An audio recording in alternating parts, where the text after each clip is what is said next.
ಒಳಪಡುವುದಿಲ್ಲ.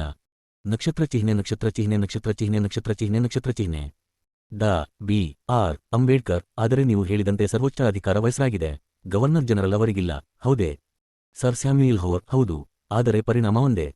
Zafarulla Khan governor general ಅವರು ಔಪಚಾರಿಕವಾಗಿ ಮಾಡಿಕೊಂಡ ವಿನಂತಿ ಪ್ರಕಾರ ವೈಸ್ರಾಯ್ ಕ್ರಮ ಕೈಗೊಳ್ಳುತ್ತಾರೆ. ಡಾ ಬಿ ಆರ್ ಅಂಬೇಡ್ಕರ್: ಇಲ್ಲಿ ಏಳುವ ಇನ್ನೊಂದು ಪ್ರಶ್ನೆಯನ್ನು ಕೇಳಲೆ? ಅದಕ್ಕೆ ಇನ್ನೊಂದು ಮಜಲೂ ಇದೆ. ಈ ಪಾಲು ನೀಡಬೇಕಾಗಿ ಬಂದಾಗ ಸಂಸ್ಥಾನಗಳು ಸಮೃದ್ಧಿಯಲ್ಲಿರುವುವು ಎಂದು ಪರಿಗಣಿಸಲಾಗಿದೆ. ಪಾಲು ನೀಡಬೇಕಾಗಿ ಬಂದಾಗ ಅವುಗಳಲ್ಲಿ ಸಮೃದ್ಧಿ ಇರುವಂತೆ ನೋಡಿಕೊಳ್ಳುವ ಅಧಿಕಾರವು ಭಾರತೀಯ ಸಂಸ್ಥಾನಗಳಿಂದ ಬರುವ ಈ ಪಾಲನ್ನೇ ಅವಲಂಬಿಸಿರುವ ಗವರ್ನರ್ ಜನರಲ್ ಅವರಿಗೆ ಇರುವಂತೆ ಶ್ವೇತಪತ್ರದಲ್ಲಿ ಅವಕಾಶ ಕಲ್ಪಿಸಿದೆಯೇ? ರಾವ್ ಬಹದ್ದೂರ್ ಸರ್ ಕೃಷ್ಣಮಾಚಾರಿ: ಪ್ರಾಂತಗಳಿಗೆ ಸಂಬಂಧಿಸಿದಂತೆ ಏನೂ ಅವಕಾಶವಿದೆ. ಇಂಥ ಅವಕಾಶ ಪ್ರಾಂತಗಳಿಗೆ ಸಂಬಂಧಪಟ್ಟಂತೆ ಇದೆಯೇ? ಡಾ ಬಿ ಆರ್ ಅಂಬೇಡ್ಕರ್: ಹೌದು. ಒಕ್ಕೂಟಕ್ಕೆ ಇಷ್ಟು ಬಾಕಿ ಇದೆ ಎಂದು ಗವರ್ನರ್ ಪ್ರಮಾಣೀಕರಿಸಿ ಎಷ್ಟನ್ನು ಕೊಡಬೇಕು ಎಂದು ಹೇಳಿಬಿಟ್ಟರೆ ಕೊಡಲಾಗುವುದು. ಭಾರತದಲ್ಲಿ ಸಂವಿಧಾನಾತ್ಮಕ ಸುಧಾರಣೆ 0000. ಜಫರುಲ್ಲಾ ಖಾನ್: ಪೂರ್ವಭಾವಿ ಚರ್ಚೆ ನಡೆದಿದ್ದಾಗ ನಾನು ಸೂಚಿಸಿದ ಸಲಹೆಯನ್ನು ಇಲ್ಲಿ ನೆನಪಿಸಲೇ? ಒಕ್ಕೂಟದ ಅಂಗವಾಗಿ ಸಂಸ್ಥಾನಗಳು ತಮ್ಮ ಪ್ರತಿಯೊಂದು ಲೆಕ್ಕಪತ್ರಗಳ ಪ್ರಮಾಣೀಕೃತ ಪ್ರತಿಗಳನ್ನು ತಮ್ಮ ಮಾಹಿತಿಗಾಗಿ ಕಳಿಸಬೇಕೆಂದು ವೈಸ್ರಾಯ್ ಕೇಳಬಹುದಲ್ಲವೇ? ಡಾ ಬಿ ಆರ್ ಅಂಬೇಡ್ಕರ್: ಇನ್ನೂ ಒಂದು ಅಂಶವಿದೆ. ಸೆಕ್ರೆಟರಿ ಆಫ್ ಸ್ಟೇಟ್ ಒಟ್ಟಿಗೆ ಉತ್ತರ ಕೊಡಬಹುದು. ಸಾಲ ಮಾಡುವ ಅಧಿಕಾರದ ಬಗ್ಗೆ ಹೇಳುತ್ತಾ 146ನೇ ಪ್ಯಾರಾದಲ್ಲಿ ಫೆಡರಲ್ ಆದಾಯದ ಭದ್ರತೆ ಮೇಲೆ ಒಕ್ಕೂಟವು ಸಾಲ ಮಾಡಬಹುದು ಎಂದು ಹೇಳಿದೆ. 141ನೇ ಪ್ರಸ್ತಾಪದ ಮೇರೆಗೆ ನೀಡಲಾಗುವ ದೇಣಿಗೆಯು ಒಕ್ಕೂಟವು ಮಾಡುವ ಸಾಲಕ್ಕೆ ಭದ್ರತೆ ನೀಡುವ ಫೆಡರಲ್ ಆದಾಯದ ಒಂದು ಭಾಗವಾಗಿರುವುದು. ಫೆಡರಲ್ ಸಾಲಕ್ಕಾಗಿ ಒಕ್ಕೂಟವು ಸಂಗ್ರಹಿಸುವ ಒಂದು ಭಾಗವು ಹೀಗೆ ಹಣ ನೀಡುವ ಸಾಮರ್ಥ್ಯ ಮತ್ತು ಇಚ್ಛೆಗಳ ಅನಿಶ್ಚಯತೆಯಲ್ಲಿ ಇದ್ದು ಬಿಡಬಹುದಾದರೆ ಫೆಡರೇಷನ್ನಿನ ಘನತೆಯನ್ನು ಸಾಕಷ್ಟು ಹೆಚ್ಚಿಸುತ್ತದೆಂದು ನೀವು ಭಾವಿಸುತ್ತೀರಾ? ಸರ್ ಸ್ಯಾಮ್ಯುಯಲ್ ಹೋ: ಡಾ ಅಂಬೇಡ್ಕರ್ ಎತ್ತಿರುವ ಸಂದರ್ಭವು ಮೇಲಿಂದ ಮೇಲೆ ತಲೆದೋರುವ ಸಂದರ್ಭವಲ್ಲವೆಂದು ನಾನು ಯೋಚಿಸಬಹುದಾಗಿತ್ತು, ಮತ್ತು ಒಂದು ವೇಳೆ ಅಂಥ ಸಂದರ್ಭ ಬಂದರೆ ಅದು ಫೆಡರೇಷನ್ ಘನತೆಯನ್ನು ಗಣನೀಯವಾಗಿ ಹೆಚ್ಚು ಕಮ್ಮಿ ಮಾಡುವ ಸಂದರ್ಭ ಆಗುವುದಿಲ್ಲ. ಒಟ್ಟಾಗಿ ನೋಡಿದರೂ ಇದು ತುಂಬಾ ಸಣ್ಣ ಮೊತ್ತ. ಡಾ ಬಿ ಆರ್ ಅಂಬೇಡ್ಕರ್: ಅದು ಎಷ್ಟಾಗುವುದೆಂದು ನನಗೆ ತಿಳಿಯದು. ಸರ್ ಸ್ಯಾಮ್ಯುಯಲ್ ಹೋ: ಒಂದು ಸಾರಿ ಬಾಕಿ ಉಳಿಯದಿದ್ದರೆ? ಡಾ ಬಿ ಆರ್ ಅಂಬೇಡ್ಕರ್: ಅದು ತೀರಾ ಸಣ್ಣ ಮೊತ್ತವಾಗಿರುತ್ತದೆ ಎಂದು ನನಗನಿಸುವುದಿಲ್ಲ. ಸರ್ ಸ್ಯಾಮ್ಯುಯಲ್ ಹೋರ್: ಭಾರತದ ಘನತೆಗೆ ಅದು ಬಹಳ ವ್ಯತ್ಯಾಸ ಉಂಟು ಮಾಡುತ್ತದೆಂದು ನಾನು ಭಾವಿಸುವುದಿಲ್ಲ. ಸರ್ ಆಕ್ಟರ್ ಹೈದರಿ: ಸರ್ವೋಚ್ಚ ಅಧಿಕಾರವನ್ನು ಚಲಾಯಿಸುವ ಮೂಲಕ ಸಂಸ್ಥಾನಗಳ ಆರ್ಥಿಕ ಪರಿಸ್ಥಿತಿಯು ಗವರ್ನರರ ವಿಶೇಷ ಜವಾಬ್ದಾರಿಯಿಂದಾಗಿ ಪ್ರಾಂತಗಳ ಆರ್ಥಿಕ ಪರಿಸ್ಥಿತಿಗಿಂತ ಉತ್ತಮ ಸ್ಥಿತಿಯಲ್ಲಿಲ್ಲವೇ? ಡಾ ಬಿ ಆರ್ ಅಂಬೇಡ್ಕರ್: ನಿನ್ನೆ ಸರ್ ಮಿರ್ಜಾ ಇಸ್ಮಾಯಿಲ್ ಅವರು ಬಹಿರಂಗಪಡಿಸಿದ ಹೇಳಿಕೆಯಿಂದ ಅತ್ಯಂತ ದಯನೀಯ ಸ್ಥಿತಿ ಇದೆ ಎಂದು ನಾನು ಭಾವಿಸಿದೆ. ಸರ್ ಅಕ್ಟರಿ ಹೈದರಿ: ಆದಾಗ್ಯೂ ಅವರು ಸಮರ್ಪಕವಾಗಿ ತಮ್ಮ ಗೌರವ ಅರ್ಪಿಸುವ ಸಮತೋಲ ಬಜೆಟ್ ಅದಾಗಿತ್ತು. ನಕ್ಷತ್ರ ಚಿಹ್ನೆ ಡಾ ಬಿ ಆರ್ ಅಂಬೇಡ್ಕರ್ರ: ಭಾರತ ಸರ್ಕಾರದ ಕಾಯ್ದೆಯಲ್ಲಿ ನಾವು ಕಾಣುವ ಈಗಿರುವ ಮತ್ತು ಸಂಗ್ರಹವಾಗುವ ಹಕ್ಕುಗಳು ಎಂಬ ನುಡಿಗಟ್ಟುದ ಆಫ್ರಿಕಾದ ಸಂವಿಧಾನದ ಕಾಯ್ದೆಯಲ್ಲೂ ಕಂಡುಬರುತ್ತದೆ. ಇದನ್ನು ನಾನು ಸೆಕ್ರೆಟರಿ ಆಫ್ರಿಕಾದಲ್ಲಿ ಹೇಗೆ ಕೆಲಸ ನಿರ್ವಹಿಸುತ್ತಾರೆ ಎಂಬುದನ್ನು ತಿಳಿದುಕೊಳ್ಳಲು ಡೊಮಿನಿಯನ್ ಕಚೇರಿಯಿಂದ ಹೇಳಿಕೆಯನ್ನು ತರಿಸಿಕೊಳ್ಳುವುದು ಸಾಧ್ಯವಿಲ್ಲವೇ ಎಂಬ ಬಗ್ಗೆ ನಾನು ವಿಸ್ಮಯಪಡುತ್ತಿದ್ದೇನೆ. ಮಿನಿಟ್ಸ್ ಆಫ್ ಎವಿಡೆನ್ಸ್ ಸಂಪುಟ 2 ಬಿ ಅಕ್ಟೋಬರ್ 3, 1933 ಪುಟ 1032 0003 ಡಾ ಬಾಬಾಸಾಹೇಬ್ ಅಂಬೇಡ್ಕರ್ ಅವರ ಸಮಗ್ರ ಬರೆಹಗಳು ಭಾಷಣಗಳು ಸಂಪುಟ -2 ಸರ್ ಸ್ಯಾಮ್ಯುಯಲ್ ಹೋರ್: ಇದೇ ಅಂಶ ಆಧರಿಸಿ ನಾವು ವಿಚಾರಣೆ ಮಾಡಿದೆವು. ಬೇಸಿಗೆಯಲ್ಲಿ ಡಾ ಅಂಬೇಡ್ಕರ್ ಅದನ್ನು ಪ್ರಸ್ತಾಪಿಸಿದ್ದರೆಂದು ನನ್ನ ಭಾವನೆ. ಮಾಹಿತಿಗಾಗಿ ನಾನು ಡೊಮಿನಿ ಕಚೇರಿಯಲ್ಲಿ ಕೇಳಿದ್ದೇನೆ. ಇನ್ನೂ ಮಾಹಿತಿ ಸಿಕ್ಕಿಲ್ಲ. ಆದರೆ ಪ್ರಕರಣಗಳು ಪ್ರತ್ಯೇಕವಾಗಿವೆ ಮತ್ತು ವಿಭಿನ್ನವಾಗಿವೆ ಎಂದು ಮಾತ್ರ ನನಗೆ ತಿಳಿದುಬಂತು. ದ ಆಫ್ರಿಕಾ ಪ್ರಕರಣದಲ್ಲಿ ಪರಿಹಾರ ಧನದ ಭರವಸೆಯೇ ಇಲ್ಲ. ಸರ್ ಮನುಭಾಯಿ ಎನ್ ಮೆಹತಾ: ಆಸ್ಟ್ರೇಲಿಯಾದಲ್ಲೂ ಅದು ಇದೆ ಎಂದು ಕಾಣುತ್ತದೆ. Dr B R Ambedkar: the Africa ಸರ್ಕಾರವು ತನ್ನ ದೇಶದಲ್ಲಿ ಸಂಗ್ರಹವಾಗುವ ಹಕ್ಕುಗಳು ಎಂಬ ನುಡಿಗಟ್ಟನ್ನು ಹೇಗೆ ಅರ್ಥೈಸಿದೆ ಎಂಬುದನ್ನಷ್ಟೇ ನನಗೆ ತಿಳಿದುಕೊಳ್ಳಬೇಕಾಗಿತ್ತು. ಸರ್ ಸ್ಯಾಮ್ಯುಯಲ್ ಹೋರ್: ಅದನ್ನು ಪಡೆಯಲು ಸಾಧ್ಯವೇ ಎಂದು ನೋಡುತ್ತೇನೆ. ದ ಆಫ್ರಿಕಾ ಮತ್ತು ಆಸ್ಟ್ರೇಲಿಯಾಗಳನ್ನು ನಾನು ಕೇಳುವೆ. ನಕ್ಷತ್ರ ಚಿಹ್ನೆ ಡಾ ಬಿ ಆರ್ ಅಂಬೇಡ್ಕರ್: 1 ಅಥವಾ 2 ಪ್ರಾಂತಗಳಿಗಾಗಿ ಲೋಕಸೇವಾ ಆಯೋಗ ನೇಮಕ ಮಾಡುವುದಕ್ಕೆ ಅಡ್ಡಿಯೇನೂ ಇಲ್ಲ, ಅಲ್ಲವೇ? ಸರ್ ಸ್ಯಾಮ್ಯುಯಲ್ ಹೋರ್: ಹೌದು. ಆ ಉದ್ದೇಶಕ್ಕಾಗಿ ನಾವು ಅವಶ್ಯವಾಗಿ ಅವಕಾಶ ಕಲ್ಪಿಸುತ್ತೇವೆ. ನಕ್ಷತ್ರ ಚಿಹ್ನೆ Dr B R ಅಂಬೇಡ್: sir Malcolm Haley ಅವರು ಉಲ್ಲೇಖಿಸಿದ ಪರಿಣಾಮವನ್ನು, ಅಂದರೆ ಸ್ಥಳೀಯ ತತ್ವಗಳ ಸೇವೆಗಳನ್ನು ಅನಾವರಣಗೊಳಿಸುವುದನ್ನು ಎತ್ತಿತೋರಲೆಂದು ಮಾತ್ರ ನಾನು ಮಧ್ಯೆ ಪ್ರವೇಶಿಸುವೆ. ಅವರನ್ನು ಸಚಿವ ಖಾತೆಯ ಹಿಡಿತದೊಳಕ್ಕೆ ವರ್ಗಾಯಿಸಿದ ಕೂಡಲೇ ಅವರ ವೇತನ ಶ್ರೇಣಿ ಕಮ್ಮಿಯಾಗಿಬಿಡುತ್ತದೆ. ಸೇವೆಯೊಂದು ಪ್ರಾಂತೀಕರಣಗೊಂಡಾಗ ಮಂತ್ರಿಗೆ ಮುಂಚೆ ದೊರಕುತ್ತಿದ್ದುದಕ್ಕಿಂತ ಕಮ್ಮಿ ವೇತನ ಶ್ರೇಣಿ ಅನ್ವಯವಾಗುತ್ತದೆ. ಆದ್ದರಿಂದಲೇ ಈ ಕಮ್ಮಿ ವೇತನ ಶ್ರೇಣಿಯ ಐರೋಪ್ಯರನ್ನು ಆಕರ್ಷಿಸುತ್ತಿಲ್ಲ. ಸರ್ ಸ್ಯಾಮ್ಯುಯಲ್ ಹೋರ್: ಹೌದು. ಪ್ರಾಂತೀಯ ಸೇವೆಗಳು ಎನ್ನುವ ಬದಲು ಅವರು ಚಕ್ರಾಧಿಪತ್ಯದ ಸೇವೆಗಳು ಎನ್ನುತ್ತಾರೆ. ಡಾ ಬಿ ಆರ್ ಅಂಬೇಡ್ಕರ್: ವ್ಯತ್ಯಾಸ ಉಂಟು ಮಾಡಿರುವುದು ವೇತನ ಶ್ರೇಣಿ, ವರ್ಗಾವಣೆಯಲ್ಲ. ನಕ್ಷತ್ರ ಚಿಹ್ನೆ ಡಾ ಬಿ ಆರ್ ಅಂಬೇಡ್ಕರ್: ಈ ವಿಷಯದ ಬಗ್ಗೆ ನಾನೊಂದು ಸಲಹೆ ನೀಡಲೆ? ಹೊಸಬರಿಗೆ ಸಾರಾಸಗಟಾಗಿ ಹಕ್ಕು ನೀಡುವ ಬದಲು ನಿವೃತ್ತಿ ಹೊಂದುವವರಿಗೆ ಅನುಕೂಲತೆ ಒದಗಿಸುವ ವಿಷಯವನ್ನು ಸೆಕ್ರೆಟರಿ ಆಫ್ ಸ್ಟೇಟ್ ತಮ್ಮ ಯುಕ್ತಾಯುಕ್ತ ಪರಿಜ್ಞಾನಕ್ಕೆ ಇಟ್ಟುಕೊಳ್ಳುವುದು ಉತ್ತಮವಲ್ಲವೇ? ಹೊಸ ನಿಬಂಧನೆಗಳಿಂದಾಗಿ ತೊಂದರೆಗೆ ಸಿಲುಕಿ ಈ ನಿಯಮಗಳನ್ನು ಬಳಸಿಕೊಳ್ಳಬಯಸದಂಥವರು ನಿವೃತ್ತಿ ಹೊಂದಲಿಚ್ಛಿಸುವ ಪ್ರಾಮಾಣಿಕ ಪ್ರಕರಣಗಳಲ್ಲಿ ಅವರು ತಮ್ಮ ಅಧಿಕಾರ ಉಪಯೋಗಿಸಬಹುದಲ್ಲವೇ? ಸರ್ ಸ್ಯಾಮ್ಯುಯಲ್ ಹೋ: ಇಂಥ ಸಲಹೆಯನ್ನು ನಾವು ಪರಿಶೀಲಿಸಬಹುದು. ಹೊಸದಾಗಿ ಬಂದಿರುವವರ ಬಗ್ಗೆ ಡಾ ಅಂಬೇಡ್ಕರ್ ಹೇಳುತ್ತಿದ್ದಾರೆಂದು ನಾನು ತಿಳಿದಿದ್ದೇನೆ, ಹೌದೇ? ಮಿನಿಟ್ಸ್ ಆಫ್ ಎವಿಡೆನ್ಸ್ ಸಂಪುಟ 2 ಬಿ ಅಕ್ಟೋಬರ್ 3, 33 ಪಟ 1 ಭಾರತದಲ್ಲಿ ಸಂವಿಧಾನಾತ್ಮಕ ಸುಧಾರಣೆ 0002 ಡಾ ಬಿ ಆರ್ ಅಂಬೇಡ್ಕರ್: ಹೌದು, ನಾನು ಹೊಸಬರ ಬಗ್ಗೆ ಹೇಳುತ್ತಿದ್ದೇನೆ. ಸೆಕ್ರೆಟರಿ ಆಫ್ ಸ್ಟೇಟ್ ರವರು ಕೆಲವೊಂದು ಅಧಿಕಾರವನ್ನು ತಮ್ಮಲ್ಲೇ ಇಟ್ಟುಕೊಂಡು ತಮಗೆ ಮತ್ತು ತಮ್ಮ ಸಲಹೆಗಾರರಿಗೆ ನಂಬಿಕೆಯಾಗುವ ಪ್ರಕರಣಗಳಲ್ಲಿ ಯುಕ್ತಾಯುಕ್ತ ಪರಿಜ್ಞಾನದಂತೆ ಚಲಾಯಿಸಬಹುದು. ಹೊಸ ನಿಬಂಧನೆಗಳಿಂದಾಗಿ ಒಬ್ಬ ವ್ಯಕ್ತಿಯಲ್ಲಿ ಅಸಮಾಧಾನ ಮತ್ತು ಅತೃಪ್ತಿ ಮೂಡಿದ್ದು ಮನವರಿಕೆಯಾದರೆ ಅವರು ತಮ್ಮ ಅಧಿಕಾರ ಬಳಸಿ ಅಂಥ ವ್ಯಕ್ತಿಗೆ ಅನುಕೂಲ ಮಾಡಿಕೊಡಬಹುದು. ಸರ್ ಸ್ಯಾಮ್ಯುಯಲ್ ಹೋರ್, ಈ ಸಲಹೆ ಬಗ್ಗೆ ನಾನು ಪರಿಶೀಲಿಸಲು ಬಯಸುವೆ. ಆದರೆ ನನ್ನ ಮನಸ್ಸಿನಲ್ಲಿ ಏಳುತ್ತಿರುವ ಸಂದೇಹವೇನೆಂದರೆ, ಇಂಥ ಅಧಿಕಾರ ಇದ್ದ ಮಾತ್ರಕ್ಕೆ ಆ ಯುವಜನರ ತಂದೆ ತಾಯಿಗಳಿಗೆ, ವಿಶ್ವವಿದ್ಯಾಲಯ ಅಥವಾ ಶಾಲೆಗಳಿಗೆ ನಂಬಿಕೆ ಬಂದಿದೆ. ಆದರೂ ಈ ಬಗ್ಗೆ ನಾನು ಯೋಚಿಸುವೆ. ನಕ್ಷತ್ರ ಚಿಹ್ನೆ Dr B. R. Ambedkar. Sir Samuel Hoare ಅವರೇ, ಸಾಮಾನ್ಯವಾಗಿ ಈ ಅವಕಾಶಗಳ ಬಗ್ಗೆ ನನ್ನದೊಂದು ಪ್ರಶ್ನೆ. ಈ ಪೂರ್ವ ಮಂಜೂರಾತಿ ನಿಯಮಗಳ ಕೊನೆಯ ಉದ್ದೇಶವನ್ನು, ಅರ್ಥಾತ್ ವೈಸ್ರಾಯ್ ಮತ್ತು ಗವರ್ನರ್ ಪಡೆದಿರುವ ವೀಟೋ ಅಧಿಕಾರದಿಂದ ಸಾಧಿಸಬಹುದು.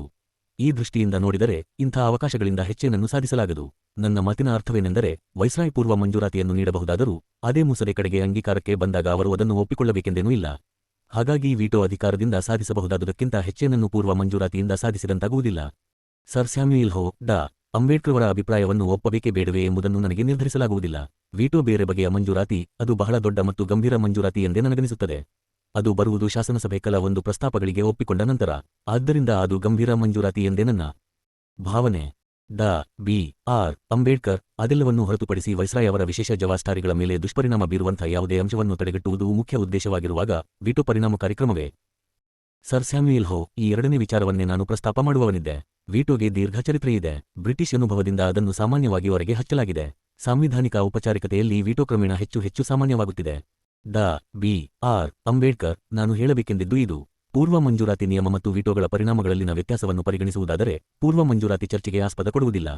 ಆದರೆ ವೀಟೋ ಮಾತ್ರ ಹಾಗಲ್ಲ, ಹೌದೇ? ನಕ್ಷತ್ರ ಚಿಹ್ನೆ. Minutes of evidence. ಸಂಪುಟ 2 ಬಿ. 5 ಅಕ್ಟೋಬರ್ 1933 ಪುಟ 1118 ರಿಂದ 1114. ಡಾ. ಬಾಬಾಸಾಹೇಬ್ ಅಂಬೇಡ್ಕರ್ ಅವರ ಸಮಗ್ರ ಬರೆಹಗಳು ಭಾಷಣಗಳು. ಸಂಪುಟ -2. ಸರ್ ಸ್ಯಾಮ್ಯುಯಲ್ ಹೋರ್, ಅದು ಒಂದು ವ್ಯತ್ಯಾಸ. ಡಾ ಬಿ. ಆರ್. ಅಂಬೇಡ್ಕರ್. ಇದು ಒಂದು ವ್ಯತ್ಯಾಸ. ಈಗ ಸರ್ ಸ್ಯಾಮ್ಯುಯಲ್ ಹೋರ್ ಅವರೇ, ನಾನು ಎತ್ತಿ ಹೇಳಬೇಕಾಗಿರುವುದೇನೆಂದರೆ, ವೈಸ್ರಾಯ್ ಅವರ ವಿಶೇಷ ಜವಾಬ್ದಾರಿಯನ್ನು ವಿಮರ್ಶಿಸುತ್ತದೆಂಬ ಕಾರಣದಿಂದ ಚರ್ಚೆಗೆ ನಿಶ್ಚಿತವಾಗಿ ಆಸ್ಪದ ಕೊಡುವುದಿಲ್ಲ ಎನ್ನುವುದಾದರೆ, ಈ ಪೂರ್ವ ಮಂಜೂರಾತಿ ನಿಯಮವು ಚರ್ಚೆಯನ್ನು ಪತ್ರಿಕೆಗಳಲ್ಲಾಗಲಿ ಅಥವಾ ಸದನದ ಹೊರಗಿನ ಸಾರ್ವಜನಿಕ ವೇದಿಕೆಯಲ್ಲಾಗಲಿ ತಡೆ ಹಿಡಿಯಲು ಸಾಧ್ಯವಿಲ್ಲ. ಅಂದರೆ ಪೂರ್ವ ಮಂಜೂರಾತಿ ನಿಯಮದ ಮೇರೆಗೆ ಮಂಡಿಸಲಾದ ವಿಷಯವನ್ನು ವಿರೋಧಿಸಿ ಪತ್ರಿಕೆಗಳು ಮತ್ತು ಸಾರ್ವಜನಿಕರು ಟೀಕೆ ವ್ಯಕ್ತಪಡಿಸಿ ಪ್ರತಿಭಟನೆ ನಡೆಸಲು ಸ್ವಾತಂತ್ರ್ಯ ಇರುವಾಗ ಬಾಯಿ ಕಟ್ಟುವುದು ಶಾಸನಸಭೆಯದು ಮಾತ್ರ. ಹೌದೇ? ಸರ್ ಸ್ಯಾಮ್ಯುಯಲ್ ಹೋರ್, ಅದು ಡಾ. ಅಂಬೇಡ್ಕರ್ ಅರ್ಥೈಸುವ ಬಗೆ. ಡಾ ಬಿ. ಆರ್. ಅಂಬೇಡ್ಕರ್. ಹಾಗೆ ಅರ್ಥೈಸುವುದು ನ್ಯಾಯವಲ್ಲವೇ? ಪತ್ರಿಕೆಗಳು, ಬಹಿರಂಗ ಸಭೆಗಳು ಅಥವಾ ಇನ್ನೆಲ್ಲೂ ಪೂರ್ವ ಮಂಜೂರಾತಿ ವಿಷಯದ ಬಗೆಗಿನ ಚರ್ಚೆಯ ನಿಷೇಧವನ್ನು ಉಲ್ಲೇಖಿಸುವಷ್ಟು ವೈಸ್ರಾಯ್ ಅವರ ಪೂರ್ವ ಮಂಜೂರಾತಿ ಅಧಿಕಾರ ವಿಸ್ತೃತಗೊಂಡು ಜಾರಿಯಾಗುವುದಿಲ್ಲ ಎಂಬುದು ನಿಶ್ಚಿತ ಅಲ್ಲವೇ? ಸರ್ ಸ್ಯಾಮ್ಯುಯಲ್ ಹೋರ್, ನಿಸ್ಸಂದೇಹವಾಗಿ ಆ ಬಗೆಯ ಚರ್ಚೆ ನಡೆಯುವುದು ಅಗತ್ಯ. ಆದರೂ ನನಗೆ ಬಲವಾಗಿ ಅನಿಸುವುದೇನೆಂದರೆ, ಶಾಸನಸಭೆಗಳಲ್ಲಿ ನಡೆಯುವ ಚರ್ಚೆ ಮತ್ತು ಹೊರಗಡೆ ನಡೆಯುವ ಬೇಜವಾಬ್ದಾರಿ ಚರ್ಚೆ ಮಧ್ಯೆ ತುಲನಾತ್ಮಕ ಅಂತರವಿದೆ. ಎರಡನೆಯದಾಗಿ, ಪೂರ್ವಾನುಮತಿಯ ಮಂಜೂರಾತಿಯು ಕೆಲ ಕಾಲದಿಂದ ಜಾರಿಯಲ್ಲಿದೆ. ಪ್ರತಿ ದುಂಡು ಮೇಜಿನ ಪರಿಷತ್ತುಗಳಲ್ಲಿ ಅದನ್ನು ಹೊಸ ಸಂವಿಧಾನದ ಒಂದು ಭಾಗವಾಗಿ ಒಪ್ಪಿಕೊಳ್ಳಲಾಗಿತ್ತು. ಮೂರನೆಯದಾಗಿ ಪ್ಯಾರಾ 119ರಲ್ಲಿ ಸೂಚಿಸಲಾಗಿರುವ ವಿಭಾಗಗಳನ್ನು ಡಾ. ಅಂಬೇಡ್ಕರ್ ಗಮನಿಸಿದರೆ, ಪ್ರತಿಯೊಂದು ವಿಭಾಗವು ಕೆಲ ಬಗೆಯ ವಿಶೇಷ ಎಚ್ಚರಿಕೆಗಳನ್ನು ವಹಿಸಬೇಕೆಂಬ ಬಗ್ಗೆ ಗಣನೀಯ ಪ್ರಮಾಣದ ಒತ್ತಾಯ ಅಲ್ಲಿರುವುದನ್ನು ಕಾಣಬಹುದಾಗಿದೆ.